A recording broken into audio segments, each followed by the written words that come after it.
everybody. Welcome back once again to Retro Wrestling with Gene Jackson. And man, do we have a great show in store for you this evening. I really love doing this show because I get a chance to talk to the people that helped shape my wrestling fandom, the people I grew up a huge fan of, and this guy's one of them. I remember me and my brother meeting him in Cactus Jack at a mobile home place in Tupelo just before a house show, and they were there signing autographs at Southern Homes in Tupelo. And my brother was a big music fan too, so he really loved Maxx Payne and Norma Jean and all that. And we wore that tape of Spring Stampede out, that match with the Nasty Boys. Oh my gosh! So excited to talk to this gentleman. So let's don't waste any more time. Let's get him on the screen right now.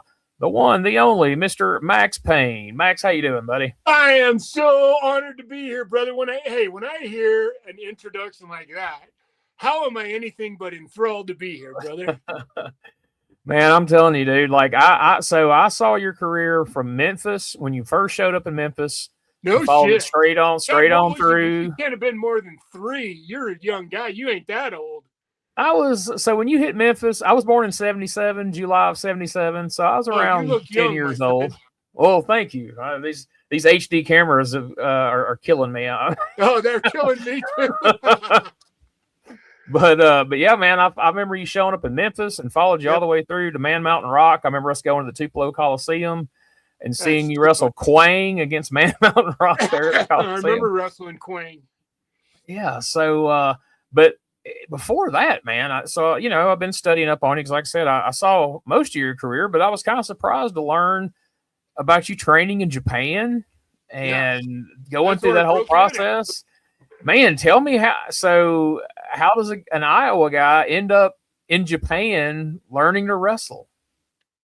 It's funny because I was an amateur wrestler, and not only was I an amateur wrestler, I was actually, most people don't know this, but I was actually in there's kind of one amateur wrestling movie that stands above all the rest, and that was Vision Quest.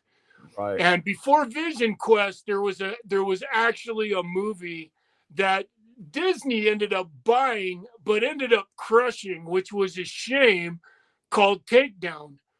And it's what changed my life, man. It's what completely started my life. When I was 16 years old, I had crashed on a motorcycle when I was a sophomore in high school and destroyed my left knee. And I had a big feud with one of the football coaches. He told me I'd never succeed in athletics again. And I had made a commitment. I was going to come back, and I was going to be a state champion wrestler at Pleasant Grove, Utah. If you know anything about Utah wrestling, anybody who knows anything about Utah wrestling, Pleasant Grove was a powerhouse because we had a great coach. His name was Derailed Henry, who was an NCAA referee, traveled all over the world. Actually, not just an NCAA. He was a worldwide referee, traveled all over the world, officiated all the NCAA tournaments. He was a really well-known ref as well as a coach. He had a great high school wrestling team. I was proud to be a part of that. And in the middle of my junior year, an undefeated season, a wrestling movie came to my town.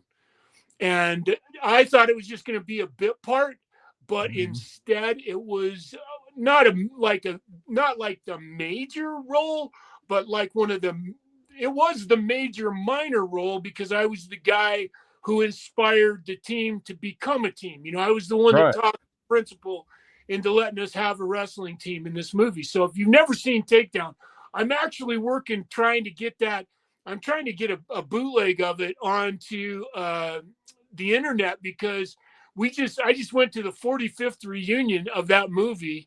BYU actually owns it. They don't own it, but they have all of the original films, and they just restored it to 4K. And so now I'm going to try and get that sucker on the internet as soon as I possibly can. So, man, I hope you do. I'd love to see that. No, I will. Awesome. I promise you, because it's really quite amazing. Even after going and seeing it at the reunion, it's amazing how it still holds up today, if you were a Rocky fan, if you loved the first Rocky movie, this movie was really sort of, I mean, I don't want to say it stole from it, but it did. It took the Rocky theme and put it into wrestling. And they used Utah because we had a steel mill there. The guys were LDS, were Mormons that shot the movie. Yeah. And they came and did this movie. And it changed my life, like I said. And so because of Takedown, I ended up, I'll just give you the quick synopsis. I ended up the year I filmed Takedown was January. We filmed from January to March of 1978. And in the year of 1978, I did Takedown. I got married on June 9th and had a baby on December 25th of that year, dropped out of high school and started to work construction because I had a family to raise. Right. So I had my first kid when I was 16, or just turned 17. And I was working my ass off in construction, and all I could think about every day of my life was going back and working in film. That's all I wanted to do was make movies the rest of my life. I was the kid behind the scenes in the film when we were making the movie going, hey, what does that do? Why are those guys doing that? They would get pissed off at me. And finally, the director of photography was so awesome. He pulled me aside and said, here, let me show you how everything works because you're really interested. And we're actually still friends to this day. A guy named Reed Smoot was the director of photography. So anyway, I decided right when I dropped out of school, my coach, because he was an NCAA referee, had met a guy from Oklahoma State, the coach of Oklahoma State University, a guy named Tommy Chesborough, who was the coach. And he called me right after I dropped out of high school. And he said, hey, listen, he said, Daryl, if you ever decide to go back into wrestling, please make me your first phone call because we'd love to have you come to Oklahoma State and be a cowboy. And I said, okay. And I'm sure he thought that was the last time he was ever going to talk to me. But I was working construction, my head down, my ass in the air, trying to dig in 30 degrees below zero weather in Park City, Utah. And I said, that's it. I'm going to go get my GED and I'm going to go back to school. And I did. I went and got my GED, called Tommy Chesborough on the phone and said, I'm ready to come to Stillwater and be a cowboy. And he goes, oh, I don't have a scholarship for you right now. Would you be interested in a junior college? And I said, and I know now it was a test to see if I was, he didn't want to waste a scholarship on somebody that wasn't proven, wasn't a state champion. I'd taken second in state and second in region. But anyway, so I went to one, in my opinion, the best junior college wrestling program in the country. And it's North Idaho Junior College. They have there's 14 national titles in all sports in the state of Idaho. And I believe North Idaho College has 9 of those titles. Wow. Because they're such a powerhouse in amateur wrestling. And I happen to be a national champion on a national championship team my sophomore year, was recruited by Iowa State University and went there and ended up being an All-American and broke an unofficial NCAA record for the most falls in the national tournament in the least amount of time. And it's a record that my coach gave me a plaque that still holds to this day. And I swore to God. So now back to your question. How did I end up a wrestler? And I swore to God in the Iowa State newspaper before I left, because Chris Taylor, I don't know if you knew who Chris Taylor was. Yeah. Chris Taylor was from Iowa State, had gone to work for Vern Gagne. Mm-hmm. And my coach asked me, are you gonna follow in Chris's shoes and go be a professional wrestler? And I said, fuck that shit. That shit's all fake. There's no way I'm going to do that. And there's a real pride in being an amateur wrestler. And so, because when somebody says when you ask, are you a football player? Because I was a big dude, right? So and they obviously knew I was an athlete, had a Letterman's jacket on. They'd say, "Oh, you're obviously a football player." I said, "No, I'm a wrestler." "Oh, we watch wrestling on TV all the time." "No, you don't. You don't watch wrestling on TV. You watch theater on TV." So anyway, I graduated from Iowa State, and because of Reed Smoot, he told me, he said to me, "Daryl, if you want to be in wrestling and you want to be, or no, he said, if you want to be in television and film," because that's what I went and talked to him about. I went and asked him, "How do I get a job in television and film?" And he said, "There's only one answer. You got to move to Los Angeles." And I said, "Okay." And I got in my car and moved to Los Angeles. And because I wanted to be working television and film, and I was there and about to give up. I was looking for a job and couldn't find a job. It was the mid 80s. And my cousin won tickets to a Pee Wee Herman's premiere of his movie. Oh, and wow. we won tickets to the down at Man's Chinese Theater in downtown Hollywood. I'm standing there next to this security guard, and I said to him, "Hey, dude, how the hell do you get a job?" And he's going, "Yeah, well, you got to call the office." He hadn't looked at me yet. He was, he had his back to me. He turned around and he looked up at me. He goes, "Holy shit, you have a job in 3 seconds." Gave me their number. I called them, and within 3 days, I was working at the Palladium as a security guard on Sunset Strip in Los Angeles, working a professional fight called Tate, Tillman, and Gonzalez. And it's the day that changed my life. I got a job from a guy I'd met at Iowa State shooting television. Couldn't believe it. Was doing video there. And the guy who owned the company was actually from the town right next to me, knew who I was, heard I was working for him. I'd never met him before. And he introduced me to Red Bastien, who was at the time the ring agent for the WWF on the West Coast. And the rest, they say, is history. I went to school, Red's training school, the next school after Sting and the Ultimate Warrior and Angel of Death and Stronger Steve DeSalvo. There were like 4 or 5 guys that were real famous that went through Red's first camp and became huge, obviously. And then Red trained me, and he just said to me one day, he said, "Hey, Daryl," he goes, "would you be willing to go to Japan if that opportunity presented itself?"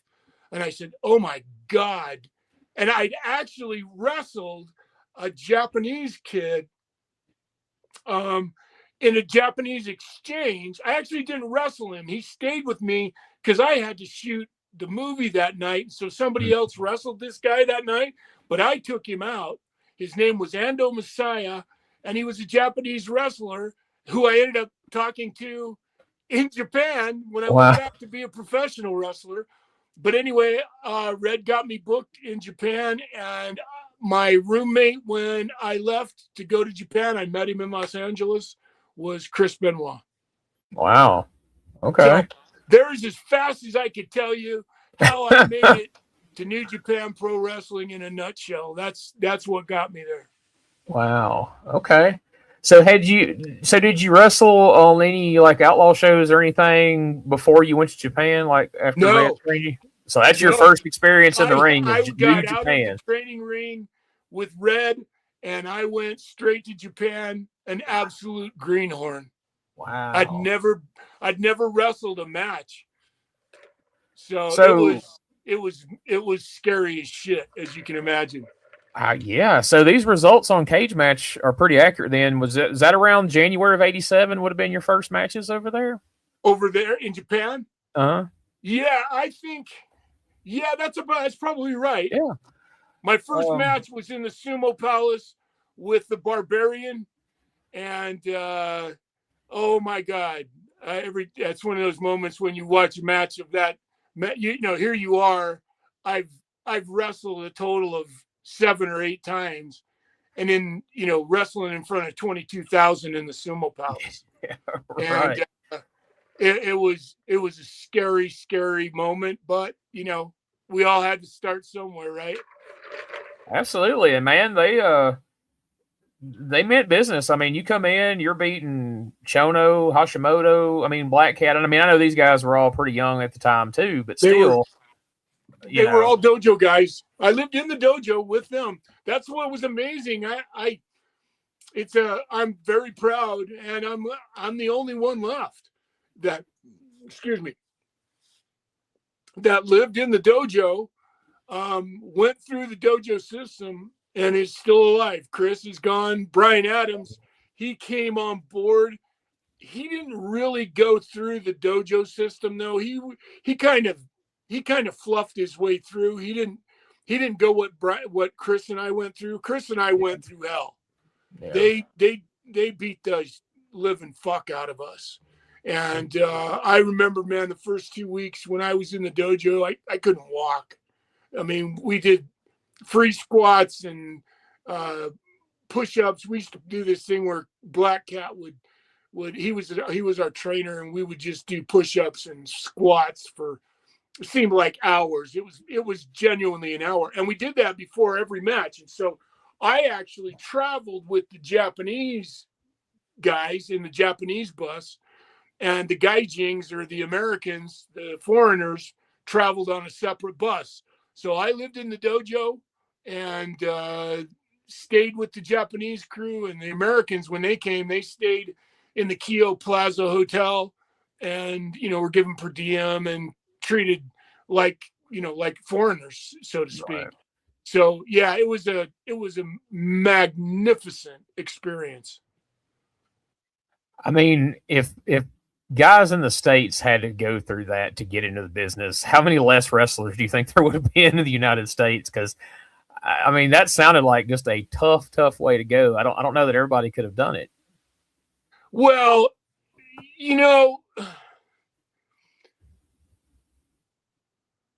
I wanted to be a wrestler.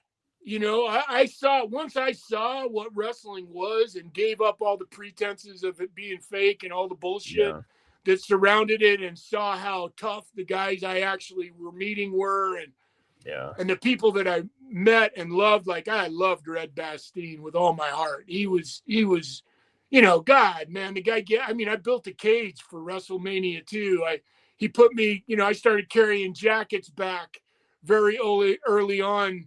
He introduced me to Chief Jay Strongbow, and Jay Strongbow was having me stretch guys because I was a shooter, and these football players would want to come in and be wrestlers.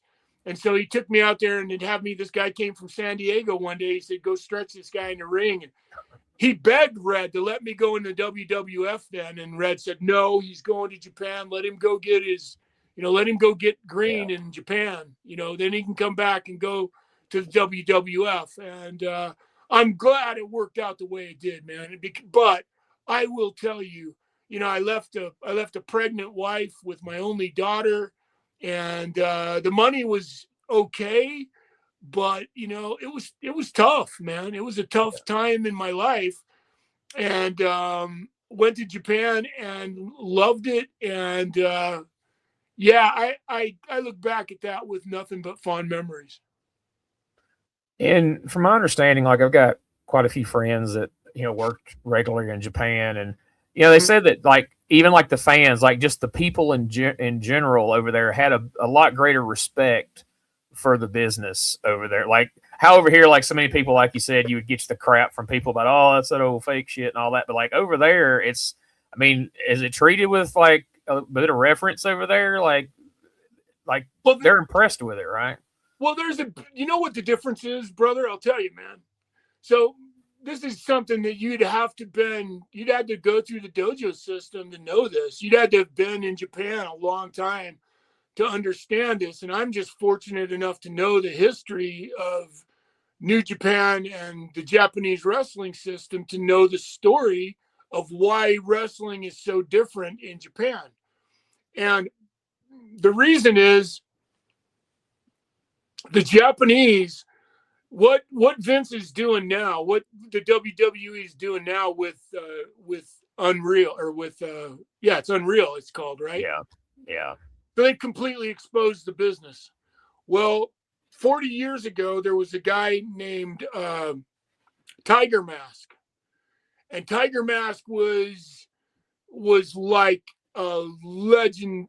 He was a massive superstar. And the office in Japan was really putting the hammer to him and not paying him and cheating him. And he was filling houses and they weren't taking care of him. And he went to him and he said, I want a raise and I want to be treated differently. And they said, basically they said, in your ass, we own you and you're going to do what we tell you to do. And he said, if you don't pay me and you don't take care of me, I'm going to write a book and I'm going to expose you and the business to the public. And they said, don't threaten us. Go ahead and do it. And he did. Oh, shit. So he wrote this book basically called Kayfabe. And he completely exposed the wrestling business in Japan. So from that moment forward, the Japanese looked at wrestling completely different. They sat down with the attitude is, are you going to entertain me? Yeah.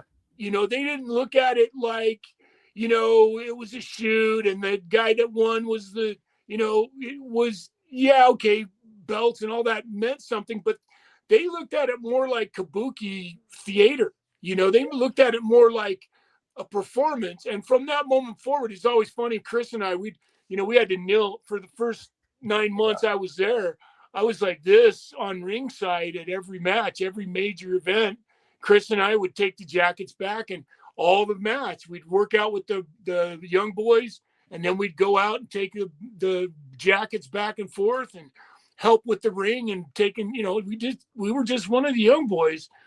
And we used to laugh because we always used to say, it's funny, we always almost expected the Japanese wrestling fan to hold up cards with that high spot was a 9, man. That right.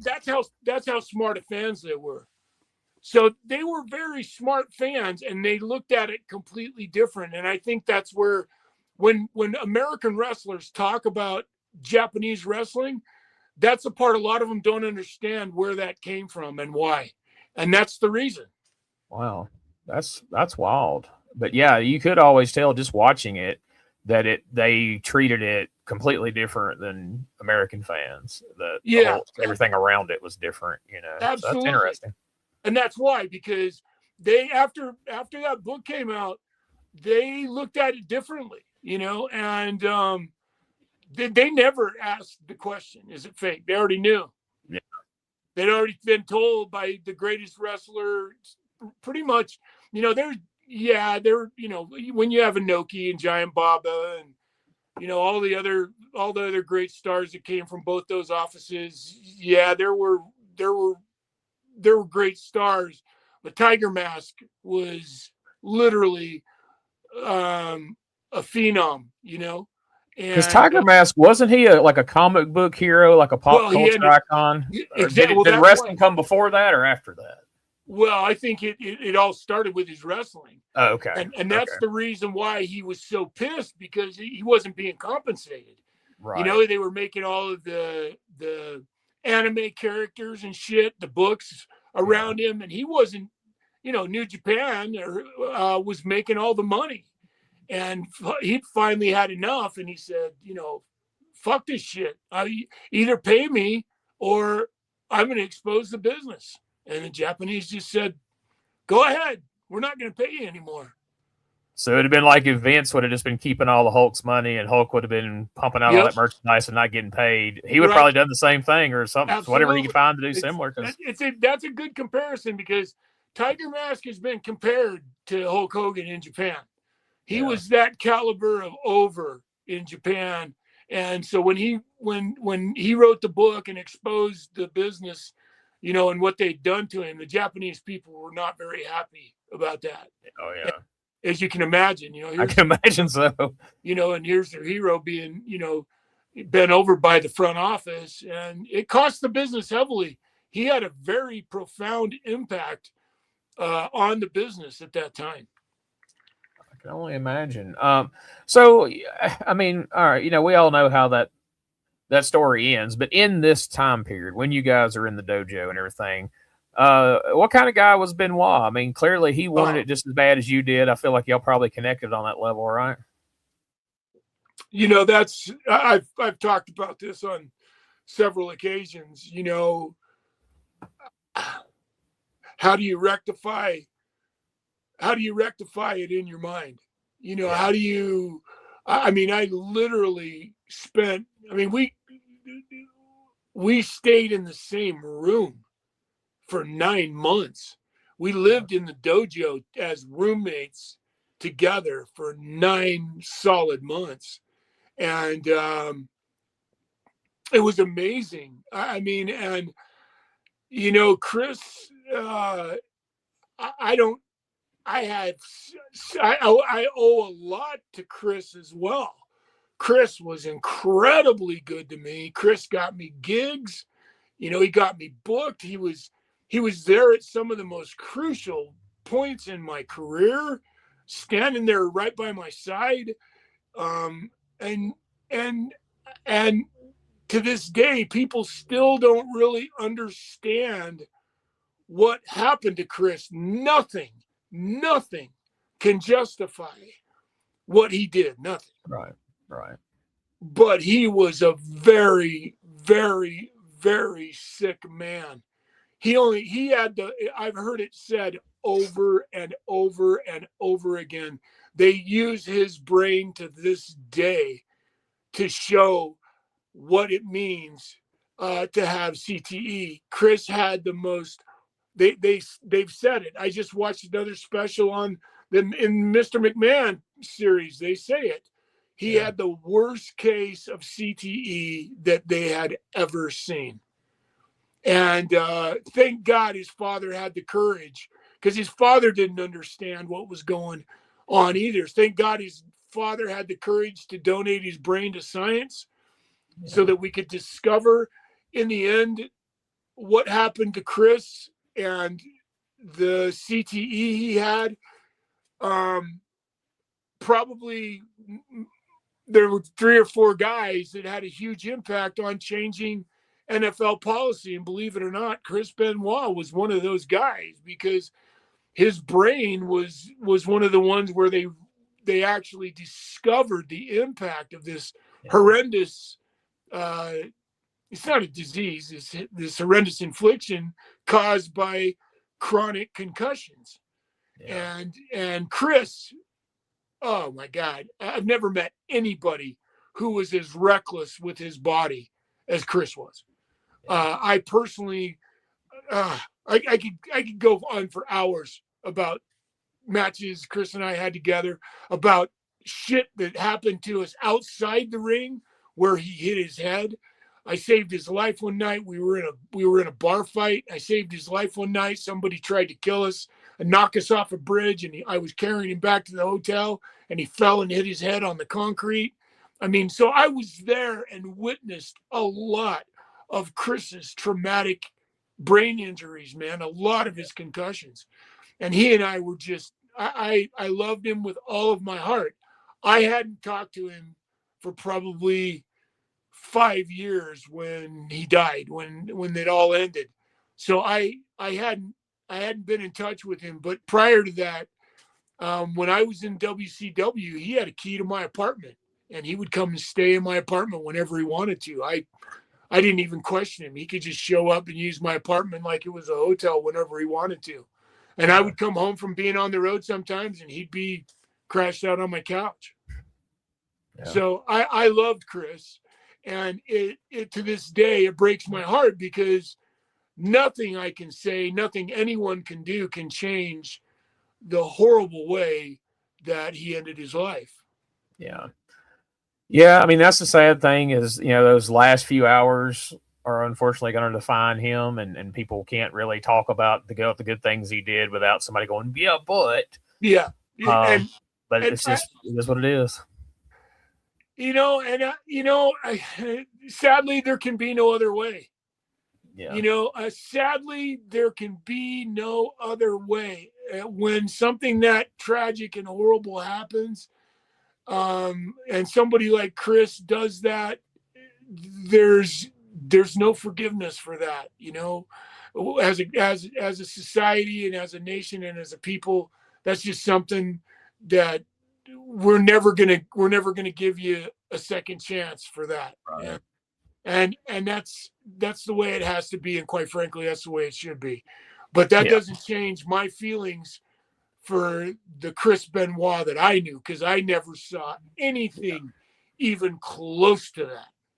Yeah. Yeah, it doesn't change the memories, and that's those are yours. They can't nobody take those away from you, and can't nobody tell you how to feel. So Yeah, so it's tough though. It's really tough. I It can crushed only me. imagine. And it's crazy. There's people who are such fans of his that can't accept that happened. That they had all these wild conspiracy theories saying that Kevin Sullivan did it, and would I've swear heard to all that. this. Like I've nearly gotten in fights with people because I was like, look, man, like I understand you love Benoit, and that's all well and good. I'm like, but don't drag another man's legacy through the mud. Kevin Sullivan doesn't deserve to be dragged through the mud because you bought into his Satan gimmick he did in the '80s in Florida. Like, come on. Well, not now. only that, Kevin Sullivan lost a lot himself too. Yeah. Kevin lost his wife. I mean, Yeah. and twice he lost her to Chris, and then turned around and lost her in death, even though they weren't married. I think, didn't he have a child with her too? I believe so. Yeah, I'm pretty sure they did. I was with Kevin, right? Like 6 months before he died. And I would not want to have been in his position at all. No. That was a real dark place to be in. Yeah. Well, I'll tell you what, we're going to move away from dark places. I've got to Let's do know, it. how do we get from New Japan in front of 22,000 people to the IWA in Nashville? Oh, yeah. Well, I wrestled in Memphis. I wrestled for the CWA for a year for Lawler. Spectacular time in my life. And then one of the guys I met in the CWA ended up being a friend, and his name was Mike Clare, Dr. Squash. And he and I became really good friends.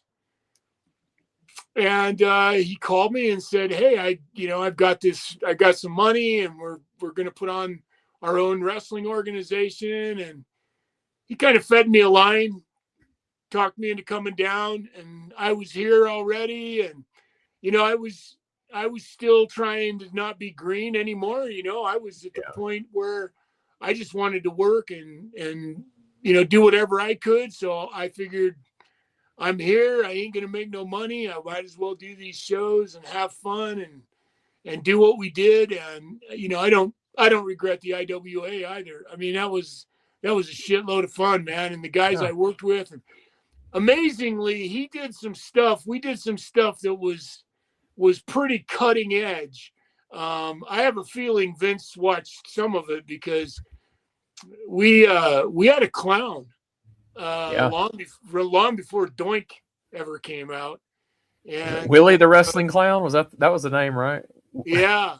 So we had a wrestling clown, and we did a lot of crazy shit on that show. We had some really good gimmicks, things that could have had an impact, but unfortunately the money was not real. The money that he had wasn't enough to really bankroll it and support it and do it right.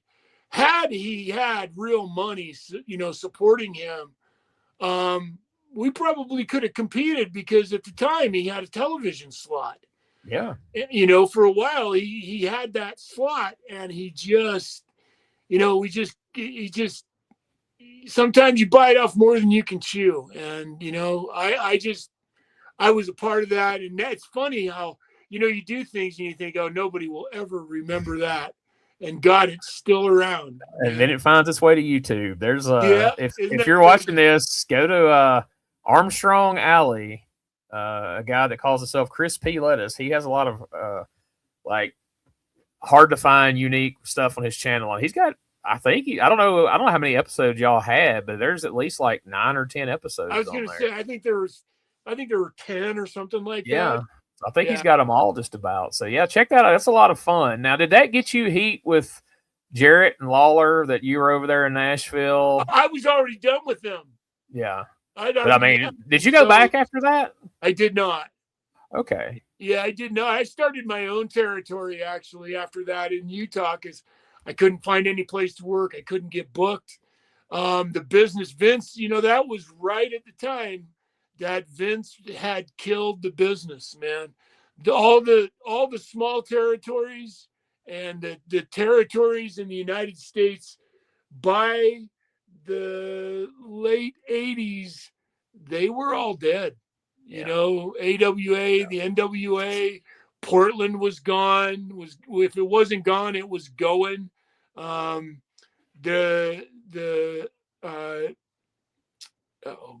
Watts's territory, I was booked there. It folded. I was going to go to Montreal. It folded. It seemed like every time I'd get booked in a territory, it would fold. And it was crushing, man. And so there was no place to do work. And then I started my own territory. And the night we run our show, Vince runs against me in Utah. Vince runs against me on our biggest night. Oh my God. So, it just killed us. And, he was good at that, man. He would not, now whether he did that intentionally, who knows? Yeah. But he probably heard there's another wrestling show, startup guys. And, he thought, well, I'll show them. I'll run against them on that night. And I think he even did television that night, which made it even worse because everybody would go to TV because it was free. Right. So, it was one of those things where I was just trying my ass off to figure out how to get booked. And guess who got me booked? Chris Benoit got me booked in Germany. Wow. He talked to Otto Vons for me, and Chris called me on the phone. He goes, Daryl, what are you doing? And I said, Chris, I can't find a job. I can't get booked. And he says, well, I got you a job. You want to go to Germany? And I said, are you ribbing today? And he said, I'll have him call you right now. And 15 minutes later, Otto Vons called me. And that was the trajectory that changed my life. Again, wow. Chris Benoit gave me an opportunity and changed my life. Wow. I want to get into Germany, but let's circle back to Memphis for a minute because I was thinking IWA came before Memphis, so I jumped ahead of myself there. So you're fresh out of Japan. Yeah. You're wrestling that Japanese style, and you're on the buses over there. That's what I was about to say. A lot of companies that would have been like a badge of honor. Like, oh, great, we got this guy coming in. He's been working in Japan. He's going to know his stuff. But in Memphis, I know a lot of those guys is like, oh, this guy's going to beat the shit out of us. Like we got to get him to lighten up and fast. But I mean, so what's it like going from, these big shows in Japan to, you got the Mid-South Coliseum and you got the bigger shows, but then you're also in, West Memphis and, Tupelo. The only show I was ever in was the belt show with Kurt Hennig and Lawler, strap match with the AWA. That was the biggest show I ever worked in Mid-South. And I think there was only 8,000 people there, something like that. That territory was dead. I was telling people the other day, my average paycheck, 3,000 miles on the road, paying for everything yourself, $180 a week. What? In today's money, I was making $480 a week. Oh my God. $180 a week. That was probably as close to average as you could get. Sometimes I'd make $215, $220, but I still have someplace. I still have the handwritten pay stubs from Randy Hale and Christine Jarrett. Oh, Randy. Yeah. Yeah. You knew Randy. Yeah, I know Randy. I know, Yeah, he Randy. was the guy who was now, Max, I'm telling you, come on down here to Memphis. We're gonna put you to work, Max. We ain't gonna pay you. We'll put you to work. Dang, because like the baby faces, they could sell pictures and gimmicks and they could make some money, but heels are starving to death. Good Lord. I mean, there's that classic story of Jerry Jarrett holding that meeting at the Mid-South Coliseum and saying, guys, now we got to make sure none of y'all are on steroids. And Dutch Mantell says, Jerry, with what you're paying us, we ain't even on food. Yeah, no shit. Yeah. I don't think I was there for that one.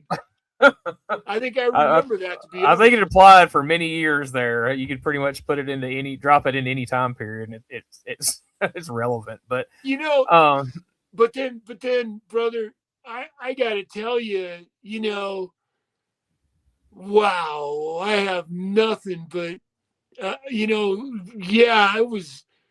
went through some tough fucking shit there. And went through some of the toughest moments in my life because of the South. But I also went through some of the greatest learning experience. I paid my dues, man.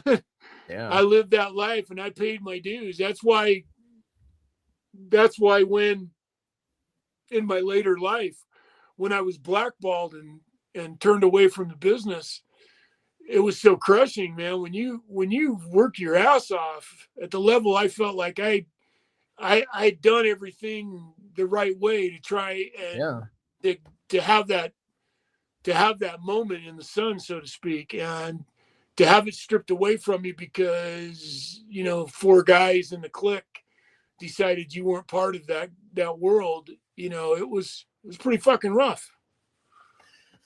Yeah, I mean, you took the hardest road to get there. Like, there was no shortcuts. There was no, you was in the right place at the right time. And, it was like, and then you got Kevin Nash that, was a bouncer at a strip club and somebody saw him like, hey, he's fucking big. Let's get him to be a wrestler. And now he's on top making all this money. And then he's over here deciding who lives and dies on the WWF roster. It's ridiculous. It's tragic, but and has no idea what it means. He never, Kevin, no matter what he says, I tell it to his face, Kevin, don't talk about paying your dues to me. Just don't do it, brother. Yeah. You didn't pay your dues. You didn't do the, from the moment you started in WCW and fucking was making $1,500 a week and crying because they wasn't fucking using you. I met him in the parking lot on several occasions and watched him cry that he was fucking taking home. And that's the other part. Here he is not working, making the same money I'm making, right? And sitting at home smoking dope all day, and going to the gym and just working out and being good friends with Sting and schmoozing with everybody. That's how he got where he got, because he just was always in the back stages, being ready to be used. And, and that's okay. God, no one can fault him for taking the money. No one. I would never fault somebody for that.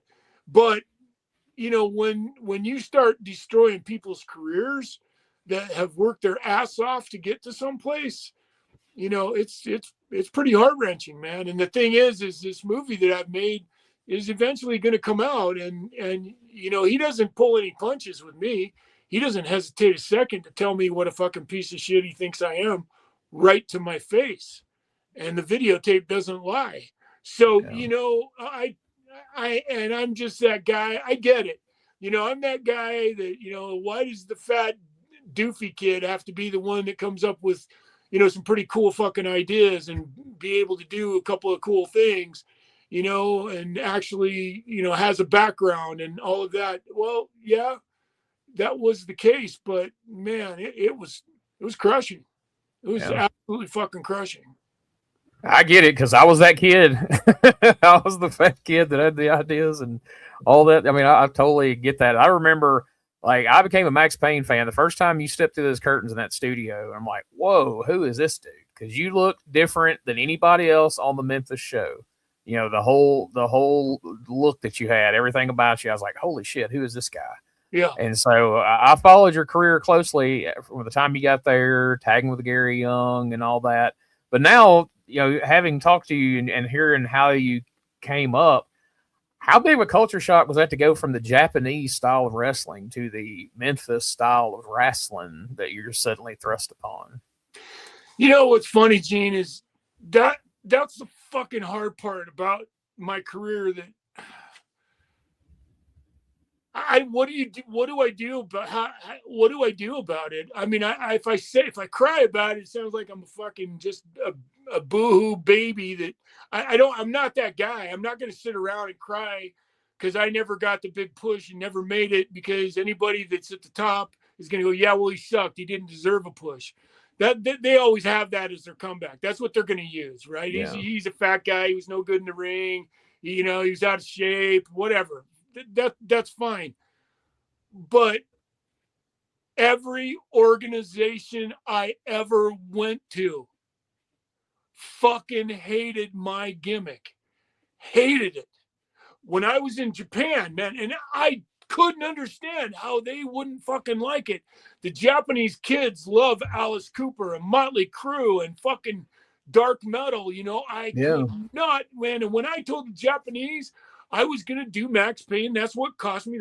I got blackballed by the Japanese because I made my own career decision on what I wanted my character to be, Yeah. And I heard Steve Austin say something just yesterday. I was watching the Mr. McMahon thing, and Steve Austin said something that was so true about me.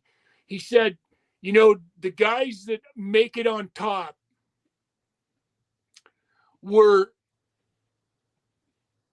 10% of them, I'm trying to remember exactly how he said it, but what he said was, 10% of their real person is what most wrestlers manage to get out. But the guys that made it on top, that's who they were.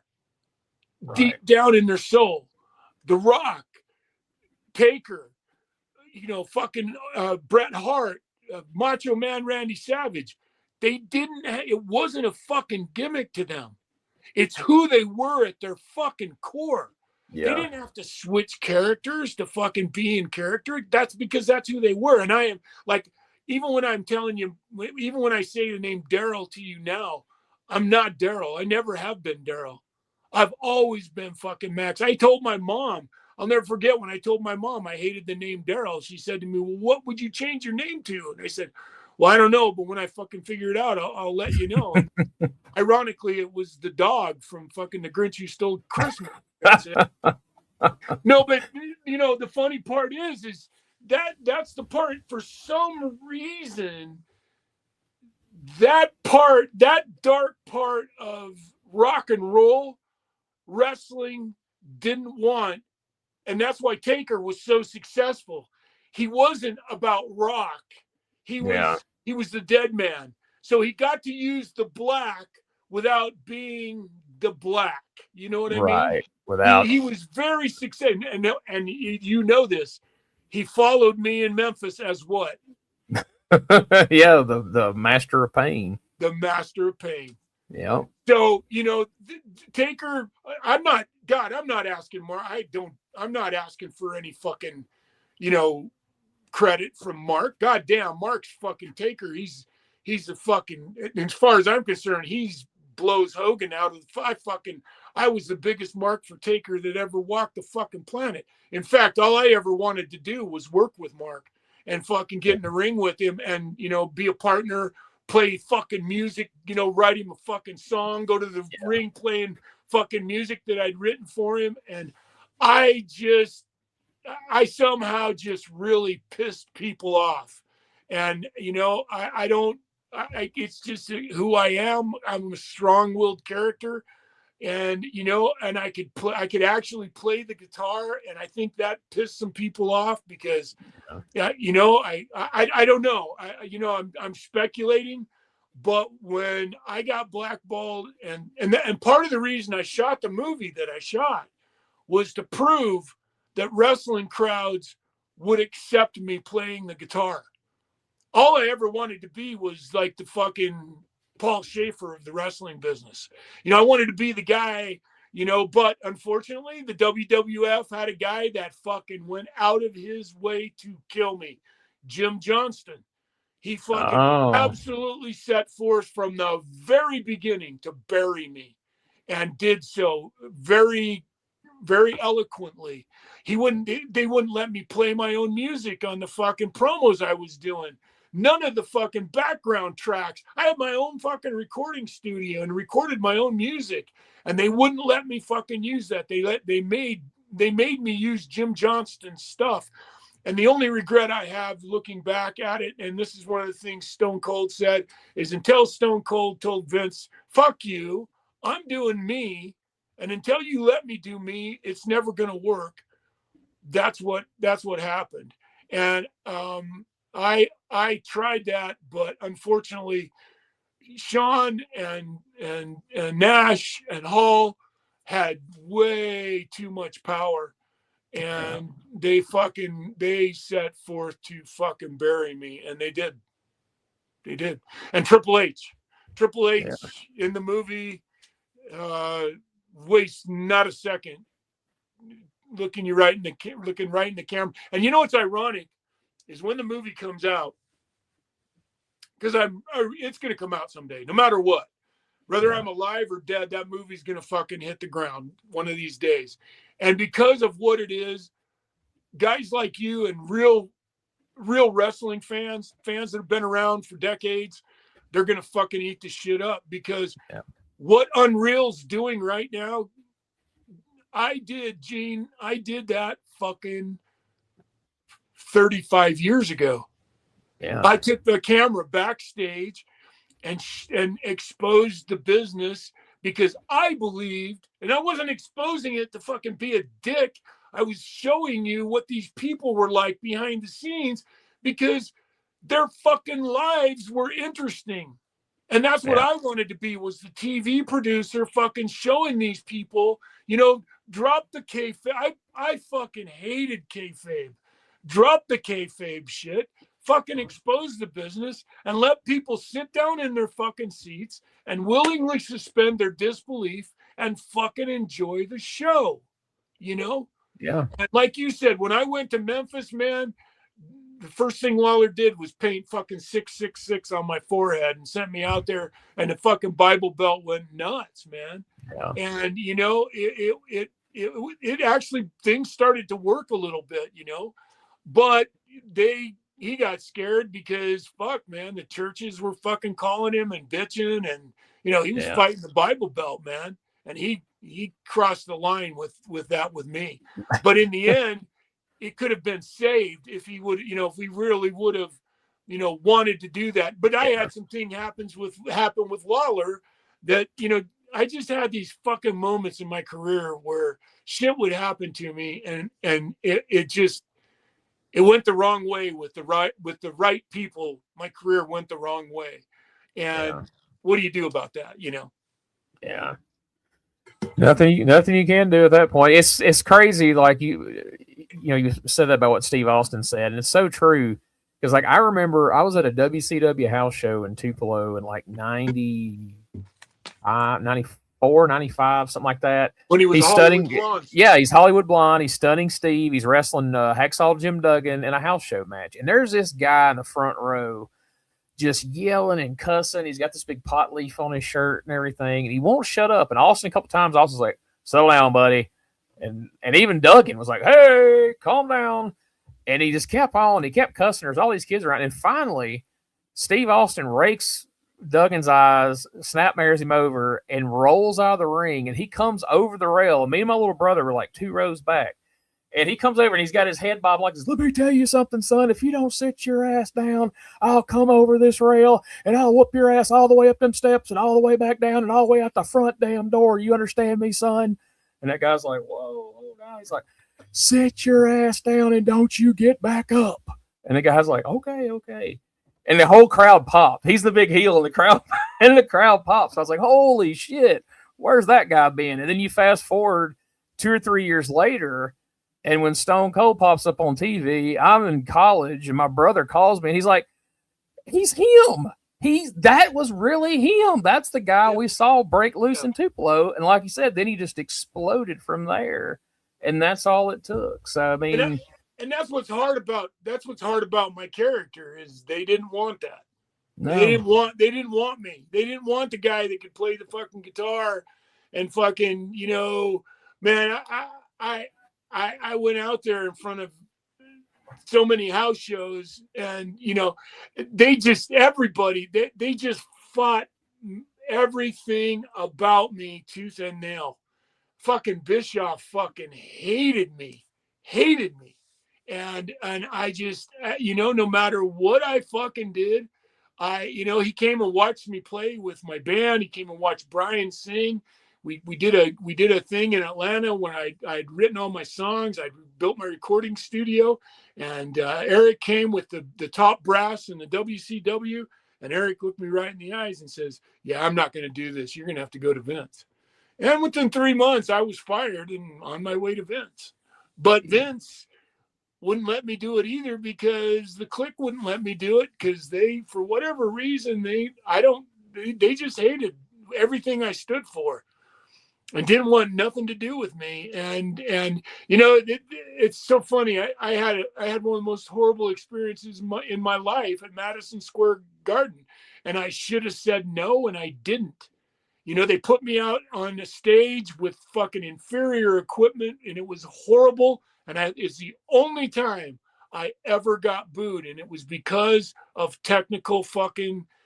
all technical bullshit, you know, because I couldn't hear myself play. And so the crowd didn't believe I could play because I couldn't hear myself. When the crowd started getting loud, I couldn't hear myself. They were trying to use the fucking PA system in Madison Square Garden for me to play over. And that's not what that gimmick needed. I needed a fucking metal show. You know, I needed Marshall amps behind me and a fucking drummer and a live drummer. And, you know, let's put me in fucking Madison Square. If Vince would have put me in Madison Square with my band, with Brian singing, I guarantee everybody would have been on their fucking feet going nuts.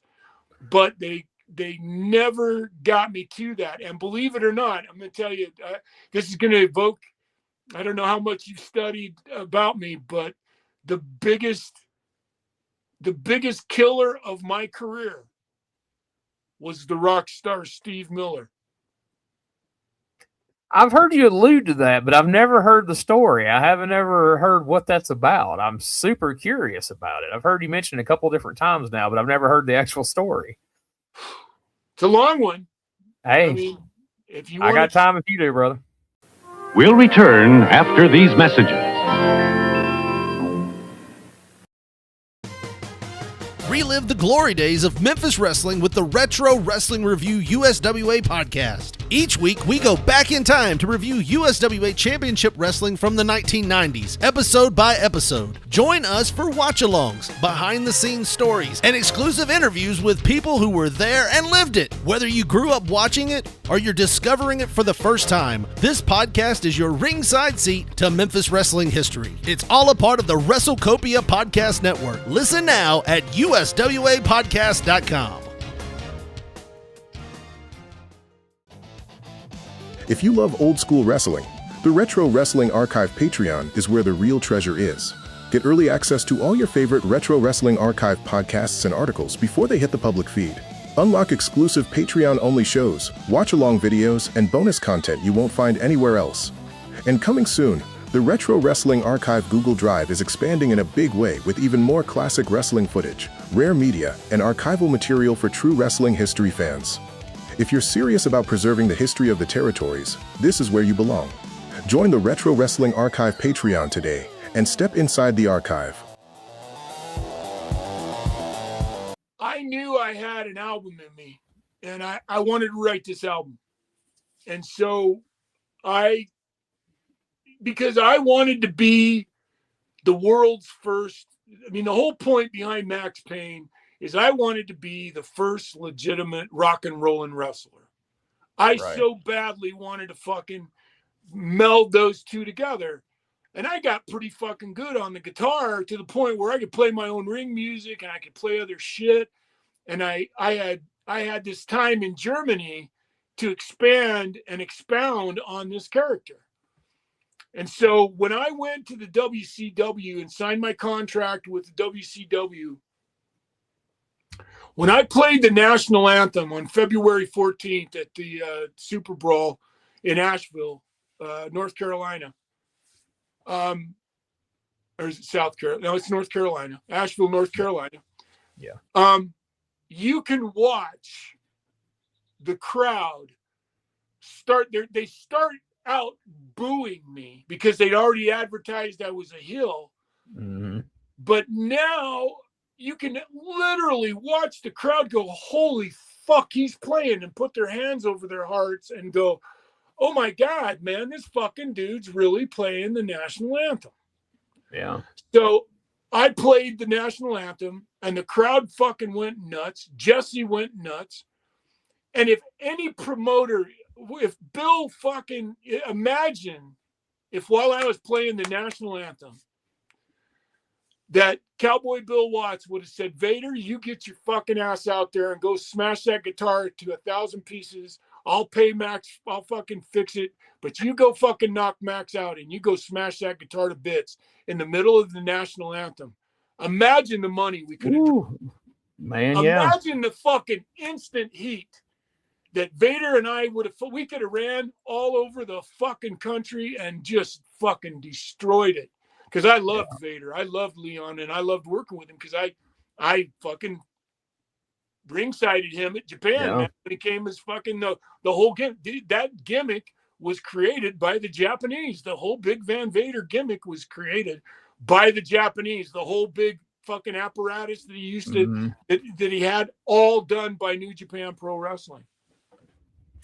And I decided in a hotel lobby, I was sitting there with Tom Pritchard, and I said, I'm going to be Maxx Payne. I'm telling you right now, Tom, from this day forward, I'm going as Maxx Payne, and I'm going to fucking play. I'm going to be the world's first legit guitar playing, having a band wrestler in the history of the wrestling business.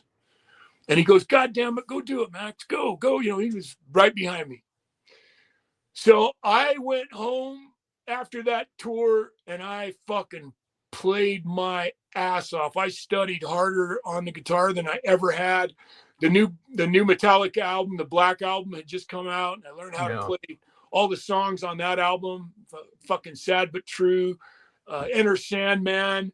Taught my oldest son how to play the guitar because he heard me playing the Metallica album, which he loved. Huge fan of Rage Against the Machine. Another story of Steve Austin. I gave that CD to Steve Austin, and he and I shared it. And I remember him fucking cussing me out because I didn't. He says, "What do you think this song means?" And I go, "Well, I think it means." He goes, "No, it doesn't. It means this." And we were in Lake Placid, New York, driving, and we spent fucking 3 hours talking about Rage Against the Machine because I got the album early because of Germany. I had a friend in Germany that Rage had gone to their record company, and he was a record promoter. That's how all of this sort of came to be. So anyway, when I was in Germany, that's where the Maxx Payne character came to fruition. I started playing in front of crowds there. I wrote my first song, which was WFO. I had my friend record a backing soundtrack, and I started doing that gimmick. And when I came to the WCW, Bill Watts had no fucking idea what I could do. Nobody had a clue anything about me, and they just threw me out there, you know. And now they ran me out after I played the national anthem. Incidentally, who was waiting for me when I walked off the stage that night? There were two people standing to greet me when I walked off the stage after playing the national anthem. You know who they were? I don't. Chris Benoit and Harley Race. And fucking Harley Race had tears in his eyes. And he came up to me and he gently shook my hand and he held my hand against his heart. And he said, "Holy fucking shit, kid. You can play." He was fucking floored, man. And Harley Race and I were friends ever from that day forward, man. He and I were he tried his ass off to get me booked against Vader. And we had a couple of matches and showed him what we could do. And Harley went to bat for me. And fucking Bischoff would not have it. I'm not wasting Vader on Maxx Payne. I'm not. Jeez. So anyway, I knew I had this album in me that I'd always wanted to write. And I'd already started writing the songs. I'd written 4 or 5 songs, and I started putting this the whole thing together.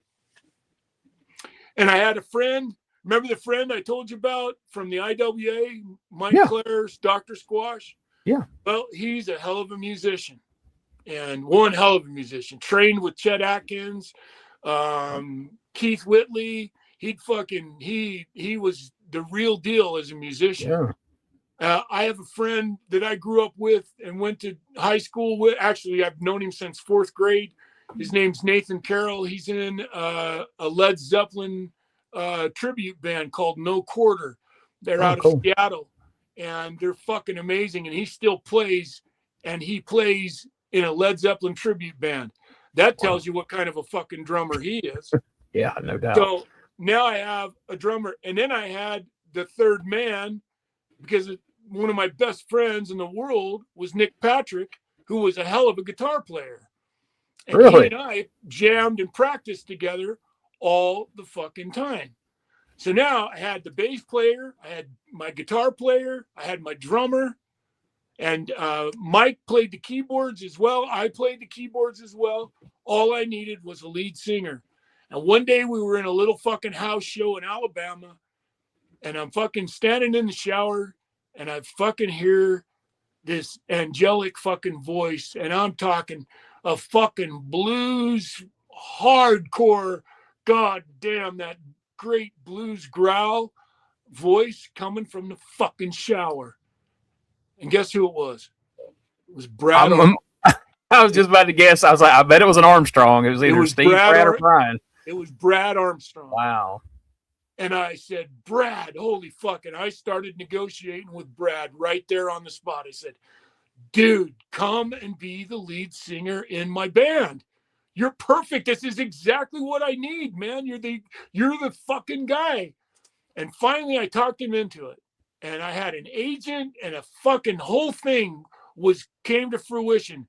So I cashed in I had 2 round trip, basically first class tickets a month to fly back and forth to Utah every month so I could go home and see my family. I still had 2 years of those tickets left on my contract, which ended up being worth about $40,000. Wow. So I went to the WCW and I cashed those tickets in, and I took that money and I brought Mike Clare in. He was on the road. I brought my friend in from Seattle, and Nick was already there, and I built a studio in Jonesboro, Georgia, and I started to live in it. And I had brought my band there, and we started to live in it. And Brad signed a contract and said, okay, we're going to do this. And I rented this place called Rehearse Too Much in Atlanta.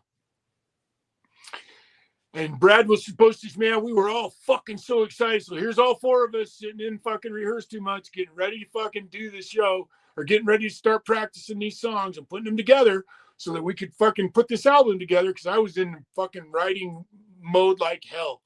And I had my friends there, and I bought my drummer friend a brand new set of fucking drums and a brand new bass rig for my bass player, which was Mike Clare. And Nick, he already had his own rig, so Nick didn't need nothing. I just needed the lead singer. And Brad signed the contract. We're all sitting in the fucking studio waiting, and we set a time for 7 o'clock. 7 o'clock rolls around, no Brad. 7:30, no Brad. 8 o'clock, no Brad. 10 o'clock, no Brad. Next day, no Brad. Won't answer his phone calls. Won't return my phone call. He just signed a contract with my agent and I to do this thing. And finally, he fucking calls me. He goes, Max, I can't do this, man. I can't do it. And I said, Brad, please, man, please just come to one rehearsal with us. Come and sing a couple of these songs with us. And he said, okay, I will. And again, no Brad.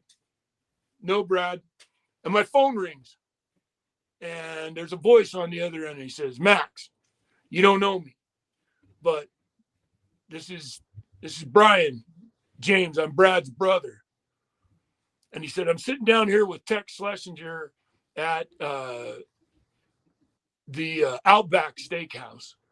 He said, why don't you come down here and talk to me? I got something I talk to you about. I said, he goes, I think I can do what Brad. And I said, I'm depressed as fuck. Yeah. Like, so, all right. And we all would hang out at the Outback, Tex and Shanghai and myself and all the guys that lived up on that end of town. The Outback was kind of our favorite eating place. And so I went there and I met Brian for the first time. And Brian was, man, he was on fire. He just got back from the service. He was home, ready to do the fucking business. I'm in, Max. Let's go. Let's do this fucking thing.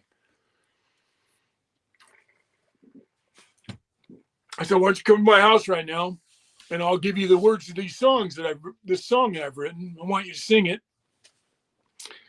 And let's just go to my house and party and see what you can do. And he said, all right. So we go to my house. I think he might have even sang at the Outback a couple of songs just to show me he had a voice. And I like, hey, let's go to my house and see what you can do. So I had this little white guitar I called Pegasus. It was full of magic. And I just loved it. And I wrote most of my acoustic songs I wrote on Pegasus. So we go to my house. And I started playing, first thing I started playing was actually, I picked it up and was warming up, and I started playing Plush by Stone Temple Pilots. Yeah. And Brian fucking knew it. And we tore that motherfucker up. Wow. Yeah. Wow. I'm getting goosebumps remembering that, man. I mean, he tore that fucking song up. And then there's that song by Four Non Blondes called I Get Too High and I Know What's Going On. And I said, hey, yeah, yeah, yeah. Brian knew that fucking song, and he tore that motherfucker up. Wow. And so I handed him the words to this song I'd written called That Song. And I kind of gave him the outline of how it went, and he totally got it. And he sang, and I went, dude, fuck, you're in. But I said, I got to tell you, Brian, I said, until your brother calls me on the phone and says, I want Brian to do this, I'm not doing this. Because if you think I'm going to go to fucking war in the Armstrong family, you're out of your fucking mind, dude. So your brother Brad has got to fucking come to my house or call me on the phone with you sitting there and going, I want Brian to do this. And sure enough, Brad called me and said, Max, I can't do it. I got too bad a stage fright. I can't fucking do it. I'm scared shitless. Brian's your guy. If you think Brian can do it, you let Brian do it. And I said, really, Brad? And he goes, yes. And I said, okay, I'm gonna run with Brian. Wow. So we started writing the music, and the shit was just poured out of me. And Brian, once he was put in that environment and we started living in the studio and we built this, he helped me and we all built this fucking studio out, and 14 songs just poured out of us. Wow. And I knew that I was writing that album for something, and I didn't know what yet. I hadn't put a finger on it yet. I knew it was the soundtrack for something. Yeah. And I could feel it, in my bones. And so Mike Claire, Dr. Squash, lived in Sun Valley. And he said, Max, I met Steve Miller at a 7-Eleven one day and talked to him briefly. He said, I know where he lives and I know where his mailbox is. He goes, fly me home. I'll take a cassette and I'll drop it off in his fucking mailbox and let's see what happens. And I said, okay. So I flew him home. He put it in Steve's mailbox. He came back and we went on, the phone didn't ring, right? So we just went on, and all of a sudden we started getting attention. We had this manager who was taking us to some of the top record company people in Atlanta, and Atlanta has major fucking record people in it. Yeah. And we just weren't quite ready yet for that major push. I wanted us to get just a little more rehearsed before we went and did our first showcase. And quite frankly, I was a little worried about this band, and rightfully so. You'll see why. So I'm sitting in my house. I had another house, and I was getting ready to move out of. I still had my stuff there, and I was going to move completely into the studio in Jonesboro. And the landline rang, the phone rang. I picked it up, and the guy on the other end says, "Listen here, brother, my name's Steve Miller, and I'm fucking going to be your manager." And I fucking said, "Hey, I don't know which one of the fucking boys this is, but go fuck yourself," and hung up. Because, this is just like one of the boys, like rude dude that I'd been, that we'd taken, because the guy, Mike Clare, is one of those guys who can't keep his mouth shut about anything. And, if he did something, he'd blow it 80 times out of proportion. So, everybody in the wrestling business, every time I take him to a house show, he'd be bragging about Steve Miller and everything. So I just thought it was one of the boys calling me up to fucking rib me, right? Yeah. The phone rings again, and I pick it up and say, "Hello?" He goes, "Hey, listen, Max, this is really Steve Miller. I'm sorry for the impression, but this is really Steve Miller, man. Please don't hang up on me." And I'm like, "Oh, wow. Well, hello, Steve Miller." And he says, "Listen, I listened to your tape, and I want will you fly to Sun Valley and come and meet with me?" And I said, "Yeah, I would love to, because I'd like to talk to you about your album and about my ideas." And I said, "Fucking, I will be there. When do you want me there?" And he told me. So my manager at the time in Atlanta, she bought us tickets, and we flew to Sun Valley and went to Steve Miller's house. Knocked on his fucking door. And he opened the door for us and invited us in, and he sat down, and he freaked out over the music. He goes, "Man, this is good shit. I love it." He goes, "I can't believe I'm saying this. I never that wrestlers could make fucking good music, but this is some fucking good shit. I'd like to be a part of it." And not only that, I had an uncle that was in the wrestling business, and I'd like to be a part of what you're doing. And this was right at the time I was leaving. I'd just been fired from the WCW. Rude came to my house the day I got fired, called Vince on the phone. Vince had already flown me to New York, asked me what I wanted to do. And I said, "You need to bring me back with Brian, and you need to meet Brian so we can get this shit rolling." And he said, "Okay." So I took Brian, we went back up, and in a little dirty high school, this is when business was in the fucking tank. Yeah. Brought me and Brian, and we sat in the high school, and I had this beautiful D35 Martin that Robert Fuller had let me borrow. That it was just amazing. And I took it up there, and we played 3 songs for Vince. And when we stopped, Vince looked at me and says, "Okay, Max, I'm in. We're doing this. Where do we start?" And I said, "Get Brian here, get him wrestling, get him going." And then the whole thing is he was going to be with somebody that they were going to lip sync with Brian singing over the top of it. Yeah. So you see where this is going. I know you this history well enough to know where this went.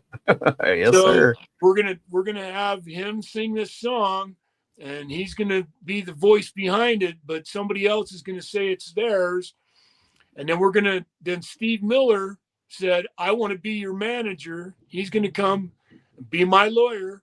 He's gonna come in. He's gonna go, "Listen, you Jeff Jarrett, that's not your voice. That's Max's lead singer and his band, Living Insanity, and we're here to call you out. You're full of shit. That's not your song. That's Brian singing your song, and we're here to prove that Brian is my singer and my band." It was going to all happen at WrestleMania. I believe it was 11. That was in Hartford, Connecticut. You're right. And that was the whole scenario that was going to happen. And then we were going to play at WrestleMania 11. We're going to play a song at WrestleMania 11. God knows how much we were going to do. Maybe I was going to play the national anthem as well, and everything was going to happen. And it was, dude, I was in heaven. So Steve Miller's all ready to go. I called Vince. They're like, fucking, oh my God, they are so stoked because now they got Rockstar Steve Miller for WrestleMania. Yeah. And literally, it just felt like the moment that everybody said, okay, the whole fucking thing fell apart. Jeff says, I'm not gonna do that. I'm not gonna do that gimmick, and took Brian, and they left the WWF at that time. Right. You remember? They left the WWF. Brian left with Jeff, and that was the first thing that fucked me up. Second thing that fucked me up is Brian couldn't piss clean if he had God's pee in his fucking pocket. And then on top of all of that, I was struggling my ass off because it fucking pissed me off. The Click, they were all smoking dope, but they'd fire them. They'd fine them $5,000. Well, $5,000 when your check's $50 is pretty easy to live with. $5,000 when your check's $6,500, that's that all of a sudden, it's a whole different. And they were using their drug policy at the time to punish people and fucking be shitty to people. And the Click was using it to be assholes. I remember Scott Hall bragging about the fact that, yeah, dude, I had to pay $5,000 out of my last check because I got popped with pot.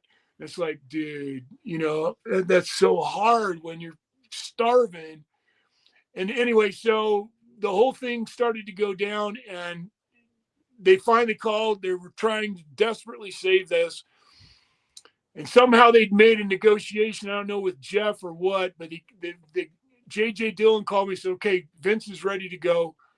We need to talk to Steve Miller because we're ready to do this. And I said, okay, here's his number. Give him a call. He said he's ready. And I hung up the phone. 5 minutes went by, and the phone rings, and it's J.J. Dillon on the phone. He says, Max? I said, yeah. He goes, is this some kind of fucking rib? And I go, what? He goes, is this some kind of fucking rib, dude? I go, what do you mean? He goes, I just talked to Steve Miller, and Steve Miller said, no, I'm not going to do this. I don't want to do this. I said, what?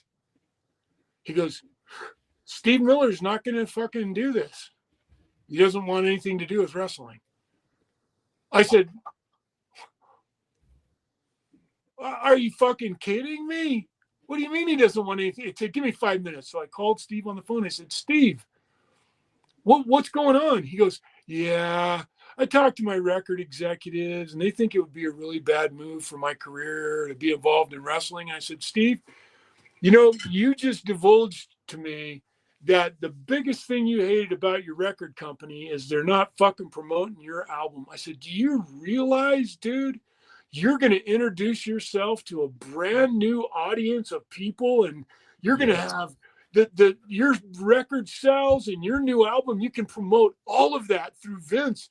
What are you doing? What are you thinking? Are you crazy? He goes, yeah, I just can't do it, Max. I'm not going to do it. And I'm like, oh, you got to be fucking kidding me. So I called JJ back, and I said, JJ, put yourself in my position. Yeah. I'm like going, I'm done. This was my career. And JJ says, okay, Max, we'll call you back in a minute. And the phone rings again, but it's not JJ, it's Mick Foley. And I haven't talked to Mick in a long time because Mick Foley broke up our relationship one day out of the blue, and I never understood why. All of a sudden, we were walking after the match you were talking about at the United Center. Yeah. All of a sudden, Mick Foley says to me, he goes, Max, after this match, we're not going to be partners anymore. We're not going to do the tag team anymore. And I'm like, what? Because that was going great. I mean, here we are chasing the nasties, and our life is going great. And all of a sudden, Mick's going, "Yeah, Max, I'm not going to do this." So I hadn't talked to Mick in probably 6 months or so. Mick says, "Hey, Max, I know you're in New York now." He said, "Would you put in a good name with Vince for me?"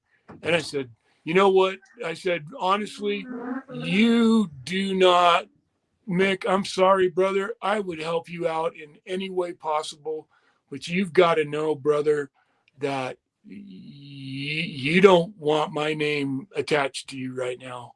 I'm sorry, but I would help you out in a heartbeat, but you don't want me to be the guy to go in there and sell you to Vince right now. Things are just not going well." And he goes, "Oh, I'm sorry to hear that, dude." He goes, "Just stay in touch with me. Let me know." I said, "Okay." Hung up the phone. 15 minutes later, phone rings. It's JJ. And he goes, "Okay, Max, I talked to Vince. We're going to let you go." I'm like, "What?"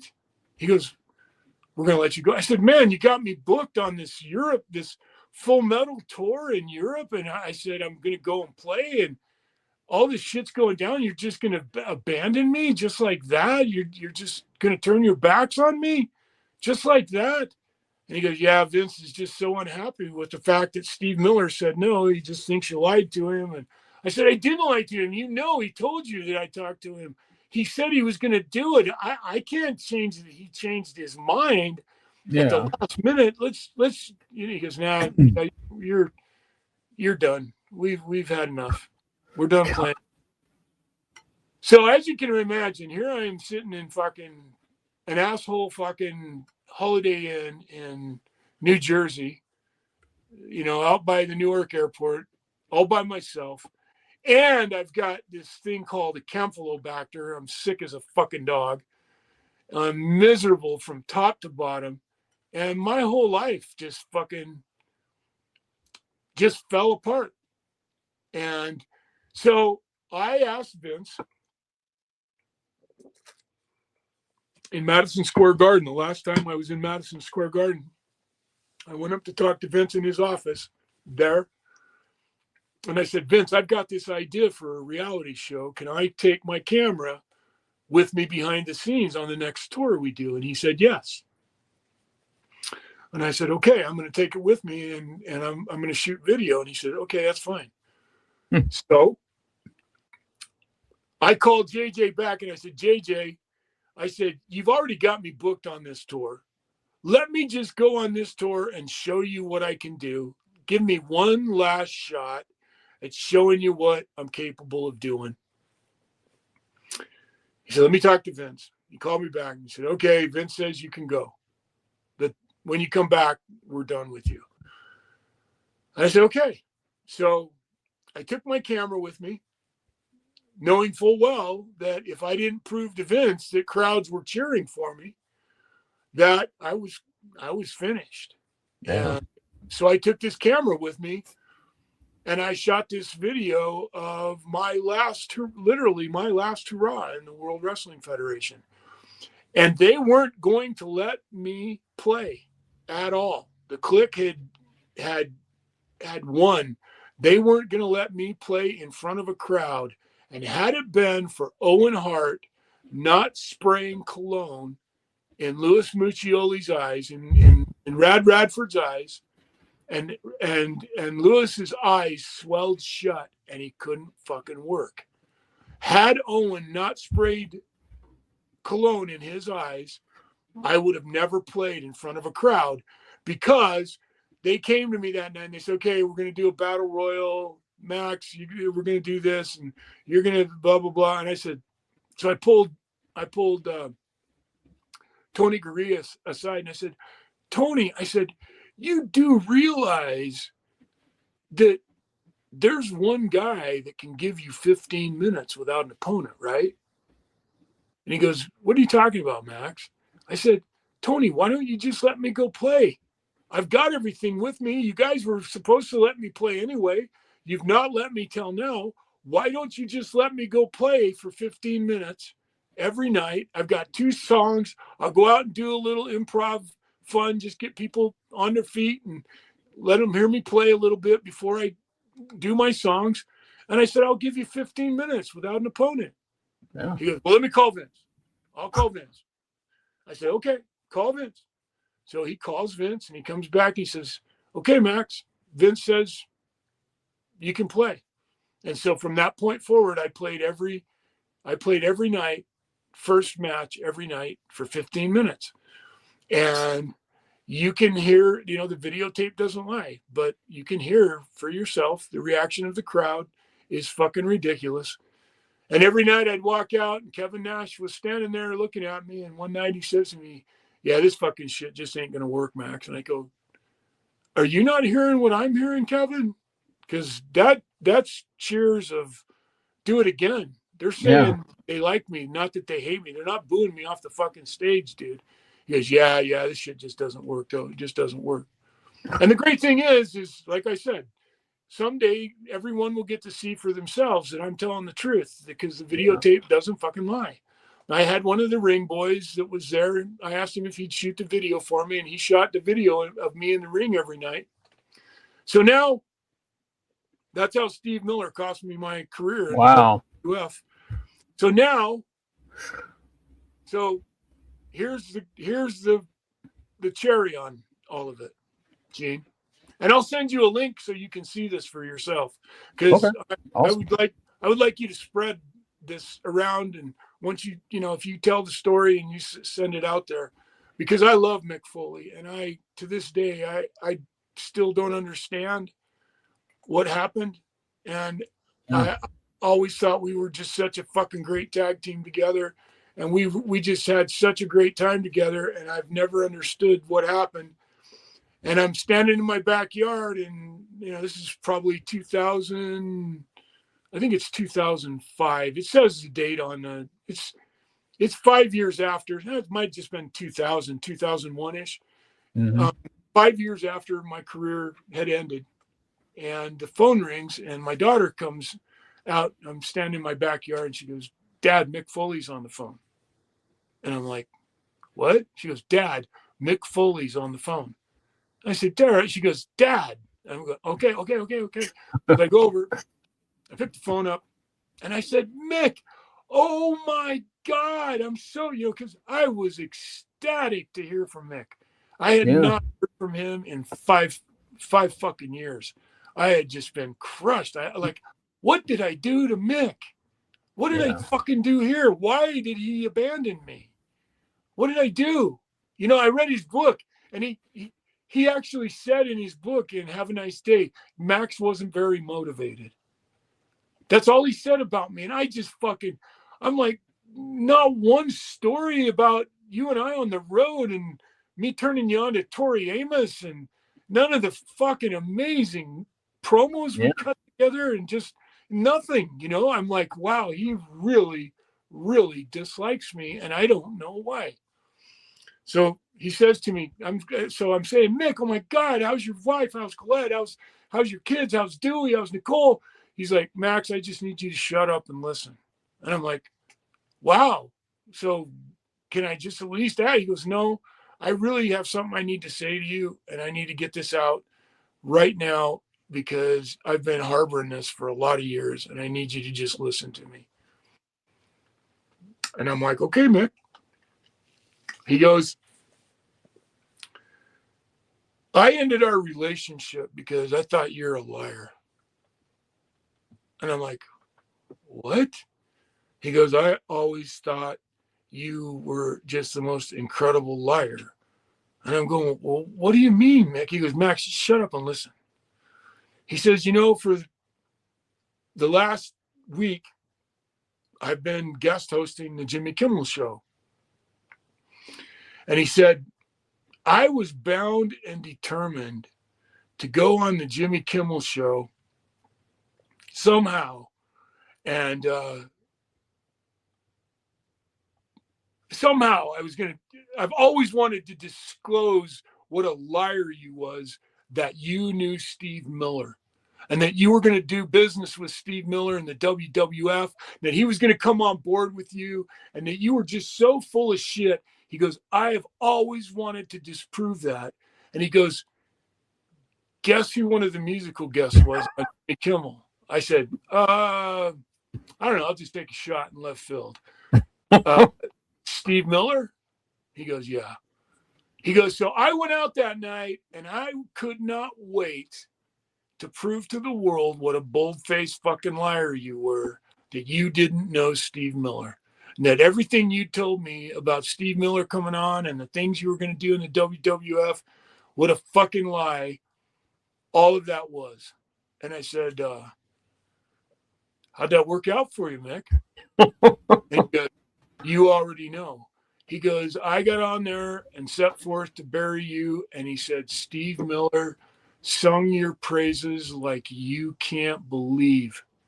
He said, he even said that you guys like recorded which this is Steve Miller's words. I'm not that this fucking grandiose, you know, my music is okay, but it's not Pink Floyd. But Steve Miller said in public that this album was like the next album Pink Floyd should have recorded.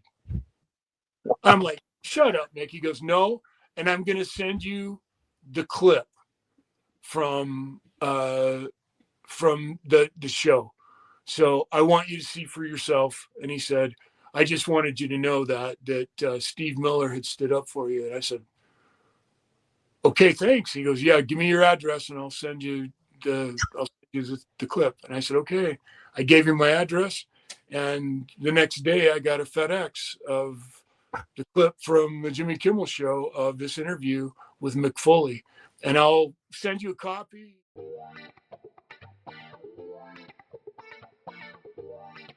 Mick Foley was telling me that he's a big fan of yours, and I know that you actually are a wrestling fan. Well, yeah, I go way back. You know, I'm sold that I was around when television started, and the first thing on was wrestling. Right. You know, Gorgeous George, of course. And Bruno then, Sammartino. Yep, and Bobo. And then later, for some reason, I knew all the managers and Bobby the Brain Heenan and all the bad stuff, and that's what I liked about wrestling. Was you became friendly with them? No, I mean, I just knew all the scenarios, the characters. you know, and Jack Tunney, the commissioner. The commissioner, yeah. I later went on and reinvented the role of commissioner, I think. Is there one person remembers that? Right. Is there some truth to the rumor that you were actually working on an album with one of my former tag team partners, Maxx Payne? Well, Maxx Payne came to my house one day, and I get this little dropping off a dog. The doorbell rings, you know, and it's like two wrestlers. It was Dr. Squash and Maxx Payne showed up at my house. Both of them considerably bigger than me. Yeah. Max went about 440 and 6'7". What about Dr. Squash? Well, Dr. Squash was about 6'4" and about 350, and they said, Steve, listen, brother, you know, you got to help me out, man. We got this record deal. We need to know about publishing. And I said, listen, you guys get out of here. And I wouldn't talk to him. So they started sending me pictures, signed, autographed pictures and stuff, and it just kept coming. And finally, a cassette arrived, and I threw it in a box and forgot about it for about 6 weeks. And one night after dinner, I sort of looked at it and I went, I wonder, you know, what could those wrestlers possibly have done? And I put it in, and it was like the album Pink Floyd should have made next. I was really, really stunned. It was great. Really? Music. So I called them up. I said, all right, I'm sorry, come on over, you know. And said, first of all, you can't pick me up, and you got to stop calling me brother and doing that to me, you know. And, you know, the stuff I learned about wrestling, it was finally like I was able to go, well, tell me, man, now, you know, really. Yeah. And I think Maxx Payne got stabbed in the side by a little lady in Atlanta with a corny dog stick and almost killed him. You know, he was like baiting this old woman who hated him, and so one day she just killed him with a corn dog stick? Yeah. Did it kill him? Well, it didn't kill him, man, but it gave him a, you know, life-threatening infection, you know. So I went, well, maybe this wrestling, there's more to it. And then I also in Germany, the German wrestling, right? Like the cables around the ring were like steel cables wrapped in vinyl instead of the soft ones. And that's how Max blew up his wrist. Yeah. That's how I lost the ear. Nobody informed me they were elevator cables. Yeah, right, exactly. Instead of ropes. Not a whole lot of give in those elevator Killed by a corn dog. So, that's how I want to go. So then I started telling them, you know, like, well, I want to be a manager. And I want to be the kind of manager that's like, my wrestler never fights because it's always legal problems, and there's a subpoena, and he always wins, and nothing ever happens. And then they didn't go for it. Yeah, they did. They called me up and they said, Vince McMahon wants you to come out to Super Slam, and I went, I'm sorry, I can't hell do with this. it. Yeah, I had to. Yeah, you don't want to get back off. You don't want to get a corn dog in you. No, it was too rough for me. Well, this is Steve's greatest hits album. Pick up so many great songs on here. Steve Miller, everybody, Tony Danza, Mick Foley. We're right back with live burlesque dancing from 40 News.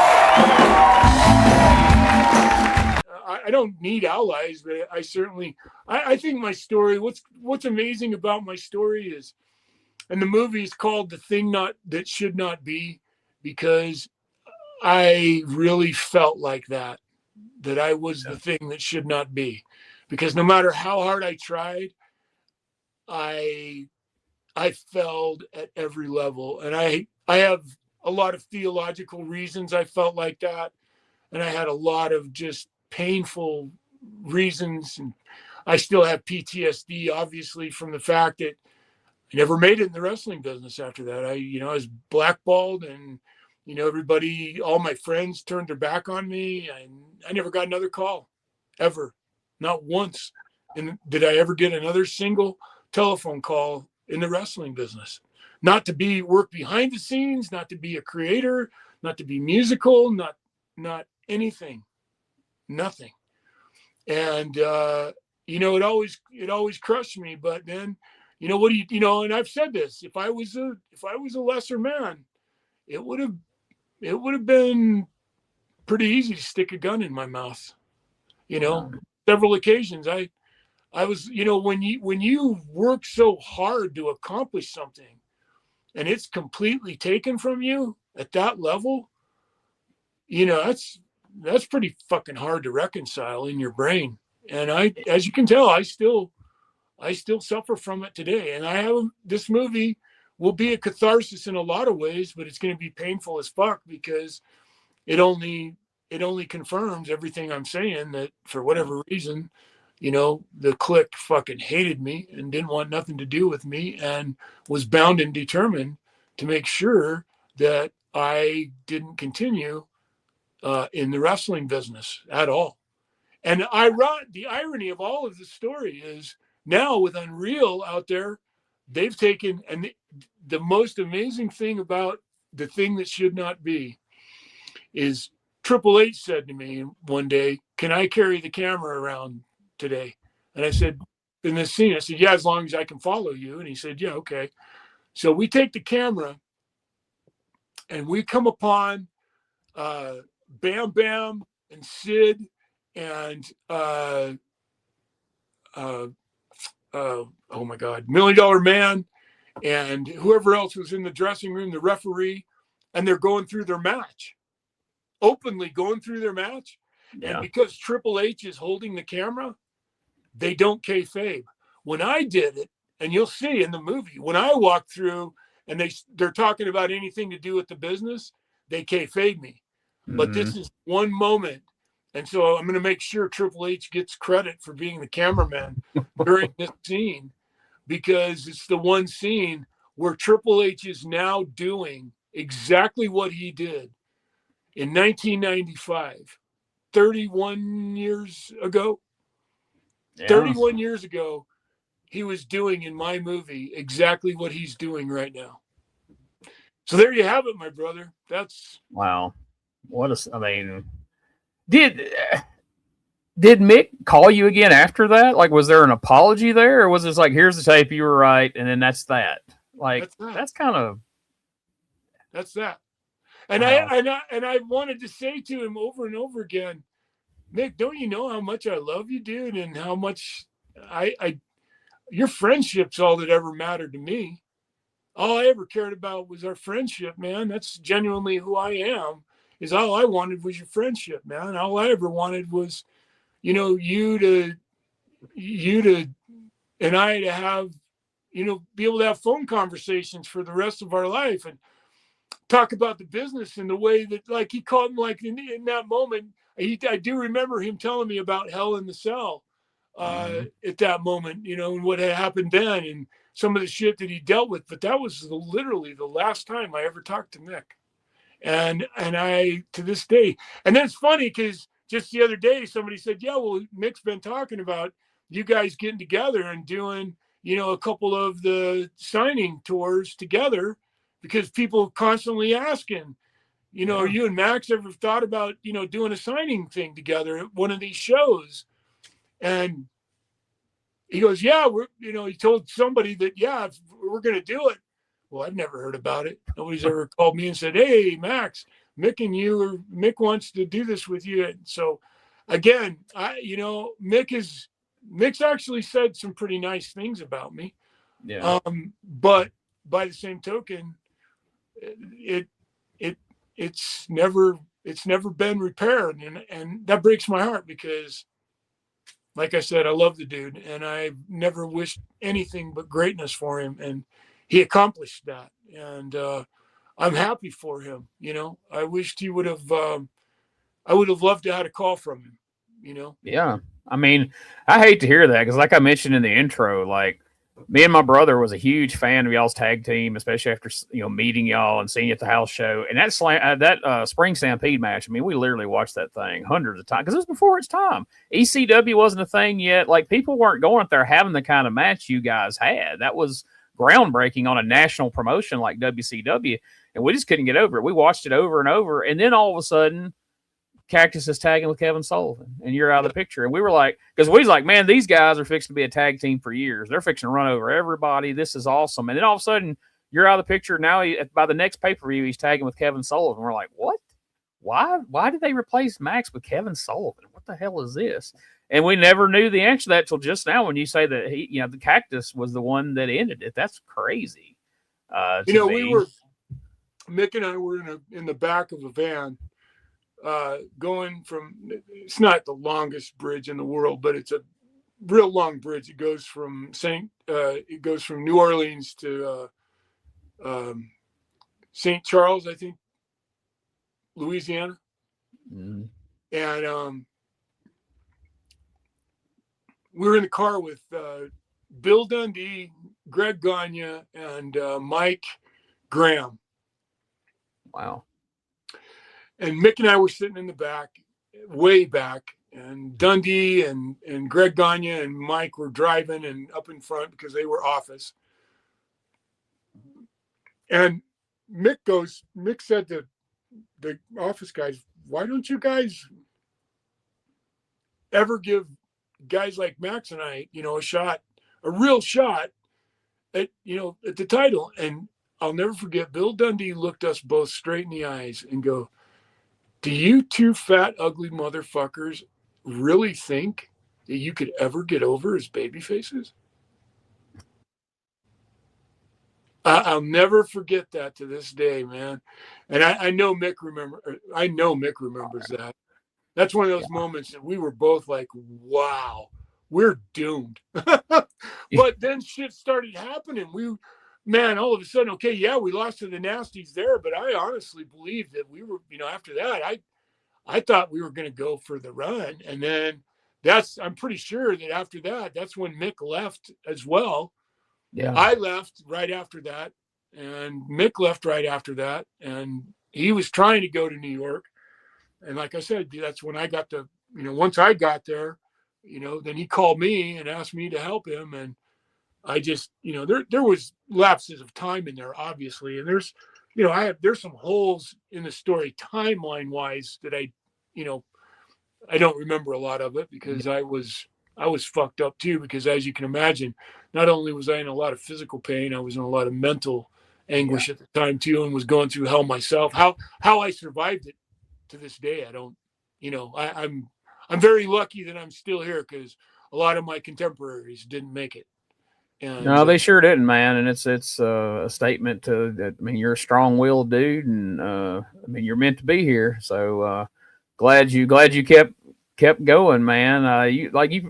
You provided me a lot of entertainment over the years. My little brother, and I mean, like I said, we were huge fans, and couldn't understand why you were on WWF and suddenly you're not. Like, what? Where the hell did he go? And man, it's just crazy that those guys held that much power that if they didn't want you to have, not just don't want you in the WWF, if they want you out of the business, that pretty much is the way it was. And I never really even thought about the fact that Jim Johnston wouldn't want you there playing music, because now you're stepping into his realm, and oh no, we can't. Hey, nobody else here can have musical talent. And you'd have been so unique because you had Van Hammer and Honky Tonk Man. You had all these guys who couldn't play a lick on a guitar, and here you had a guy who was playing a rock star and was actually a rock star. And they wouldn't let me.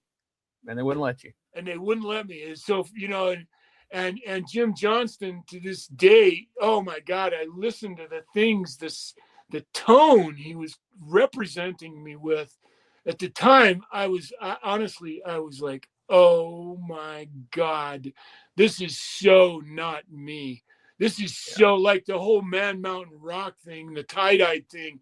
It was not who I was, man. I tried, and I'm like going, that's just one of those moments I look back with such, and forgive me, because I know there's a lot of Man Mountain Rock fans out there. I've signed a lot of Man Mountain Rock photos, and I tried my ass off to give that character his just due, but I was so unhappy in the background because I'd been completely stripped of everything that I was, and to not be Maxx Payne any longer just broke my heart, and I just, that's like I said, I left with my tail between my legs, man. I really did. Well, I've got me a Man Mountain Rock action figure ordered that I look forward to seeing here one of these days. That. Yeah, supposedly I've written to him a couple of times, and I don't know when they're coming out. It takes those things like 2 years, because they do them in China or whatever. So they'll announce them, and it'll be like freaking 2 years before you ever actually lay eyes on one. And that's fine. I'm fine with that. And to be honest with you, I want to do, and I've already talked to a couple of people. I really want to do Maxx Payne. Nice. That's the one I really want to get to eventually, is get to the Maxx Payne one, because to me that's the one we can have a lot of fun with, and it can be, the character that it was, Yes, absolutely. I grabbed up the Man Mountain Rock in case that was the only version of you that got a figure. But I said when I got it, I told my buddies, like, man, they got to do a Maxx Payne one. Come on, we need that. So we eventually will. I'm sure there's no doubt about it. We'll eventually do that. Good deal, man. Well, man, you need to get out there and hit these conventions and everything, man. There's a lot of people that remember Maxx and remember Man Mountain Rock and would love to meet you. And I know you do. I know you've done a handful of them, but they're popping up all over the place, man. I think what I'm going to do, Gene, is I think I'm going to wait.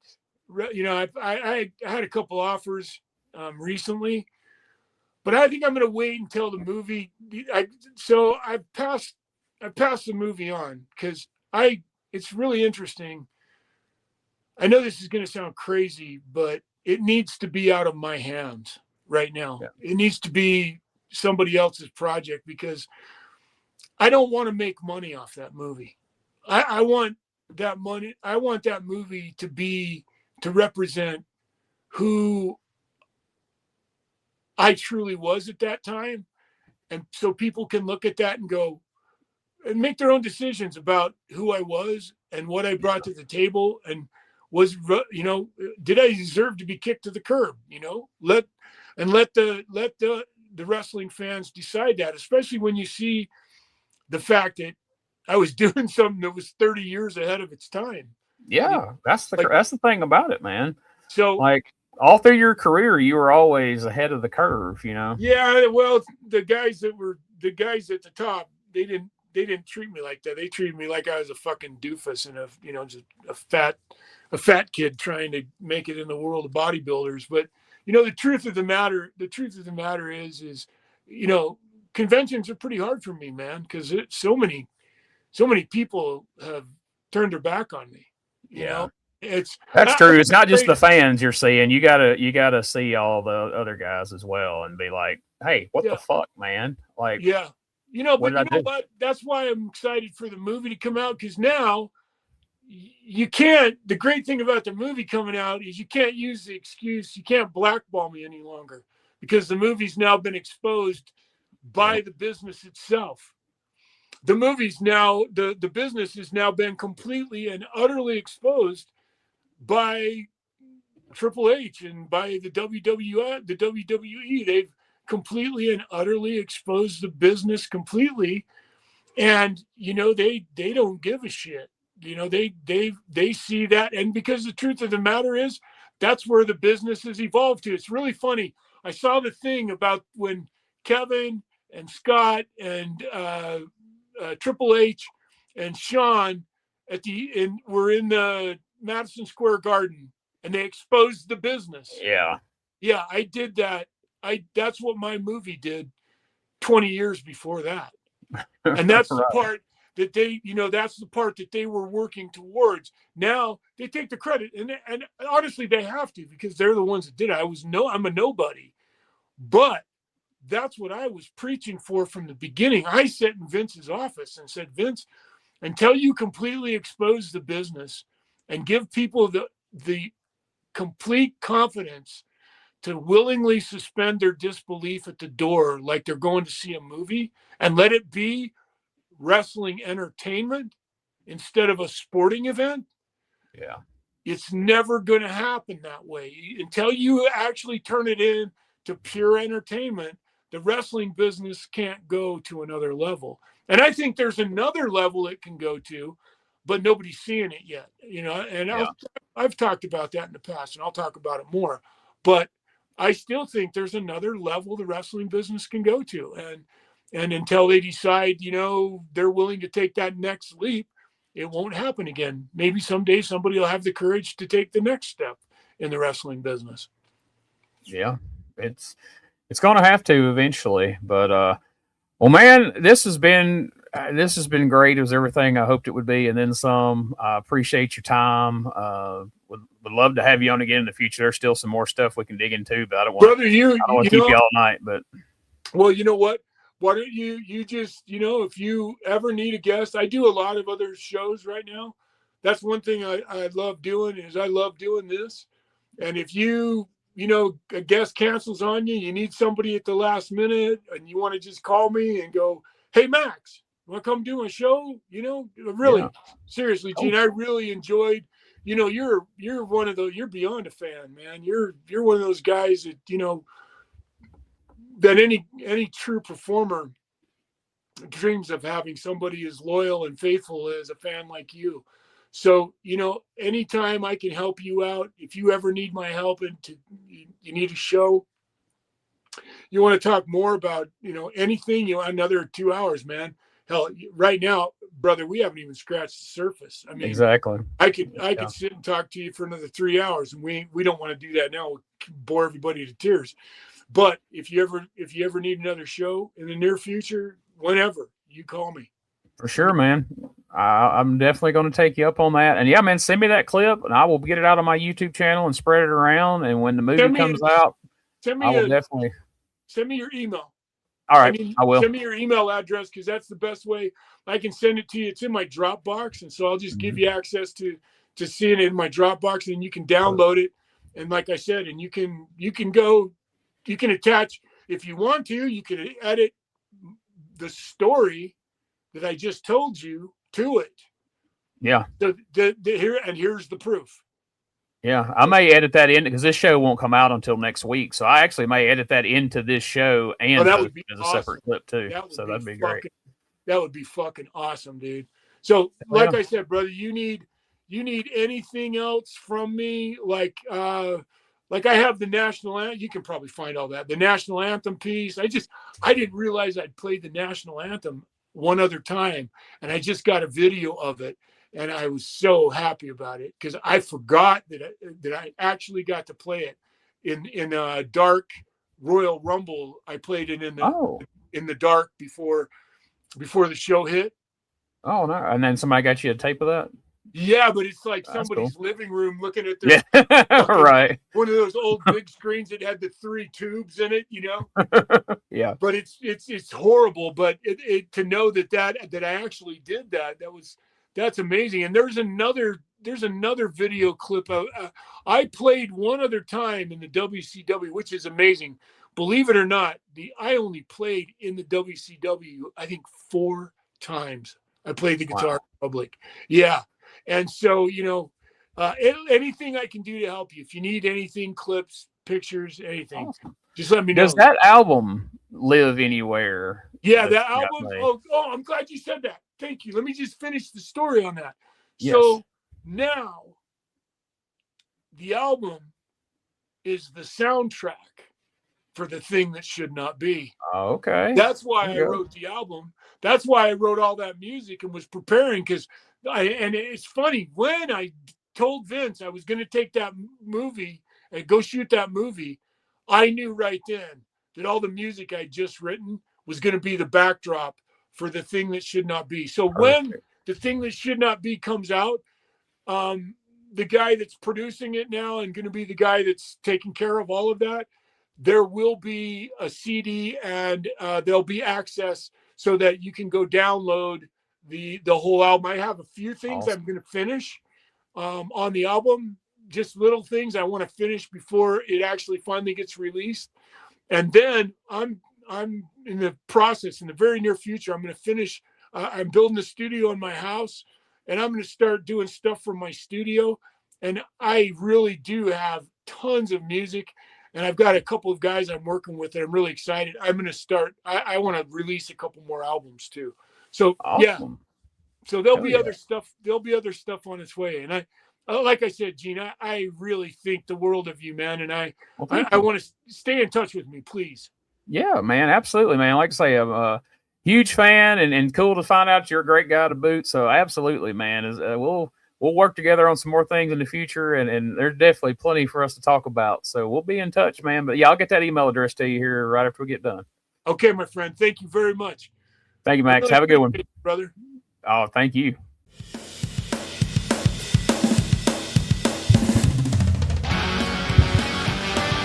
Tired of the same boring wrestling podcast? Need something with attitude, chaos, and maybe just a little cussing? That's stspod.club, and we got it all covered. We've got wrestling weirdness with WTF News Desk, 5-minute time limit, and the Southern Fried Brain of me, BT, stirring the whole ship. We also have rolling into Memphis every week about the current Memphis wrestling. Interviews, hot takes, and wrestling outrageousness so wild it might get you banned in 12 states. That's right, it's SDSpod.club, or search all podcast catchers for Shooting the Shiznit, where wrestling podcasts grow chest hair. Not sure what that meant. Love my mama. If you love old school wrestling, the Retro Wrestling Archive Patreon is where the real treasure is. Get early access to all your favorite Retro Wrestling Archive podcasts and articles before they hit the public feed. Unlock exclusive Patreon-only shows, watch-along videos, and bonus content you won't find anywhere else. And coming soon, the Retro Wrestling Archive Google Drive is expanding in a big way with even more classic wrestling footage, rare media, and archival material for true wrestling history fans. If you're serious about preserving the history of the territories, this is where you belong. Join the Retro Wrestling Archive Patreon today and step inside the archive. Step back into the wildest territory you forgot you loved. Join Gene Jackson and Rob Helt on the Retro Wrestling Review Continental Wrestling Podcast as they watch every available episode of Continental Wrestling Television. From the explosive beginning in 1985, all the way through the final bell in 1989. Watch along with us exclusively on the Retro Wrestling Archive Patreon, where the full video experience lives. Is listening your preference? The audio version drops everywhere you get podcasts, plus YouTube and Substack. Rediscover the stars, the chaos, and the magic of Continental Wrestling one episode at a time.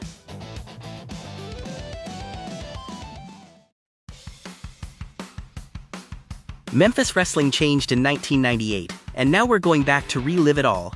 Gene Jackson, Rob Helt, and Brian Trammell are launching the brand new Retro Wrestling Review Power Pro Wrestling Podcast, and they're watching and reviewing the entire run of TV5 Memphis Power Pro Wrestling from 1998 to 2001, every twist, every turn, every wild main event. From the debut episode to the final broadcast, they're reliving it all. New episodes drop on YouTube and all podcast platforms every Saturday morning, with early access exclusively on Patreon.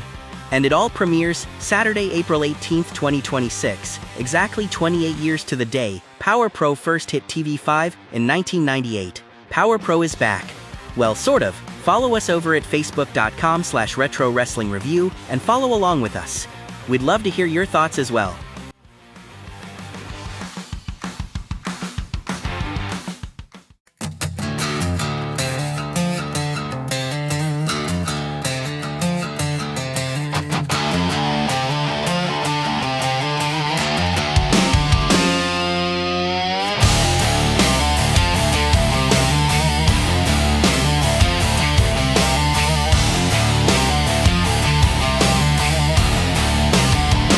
Got a stack of VHS tapes, dusty old newsletters, testing men in tiny capes, playing old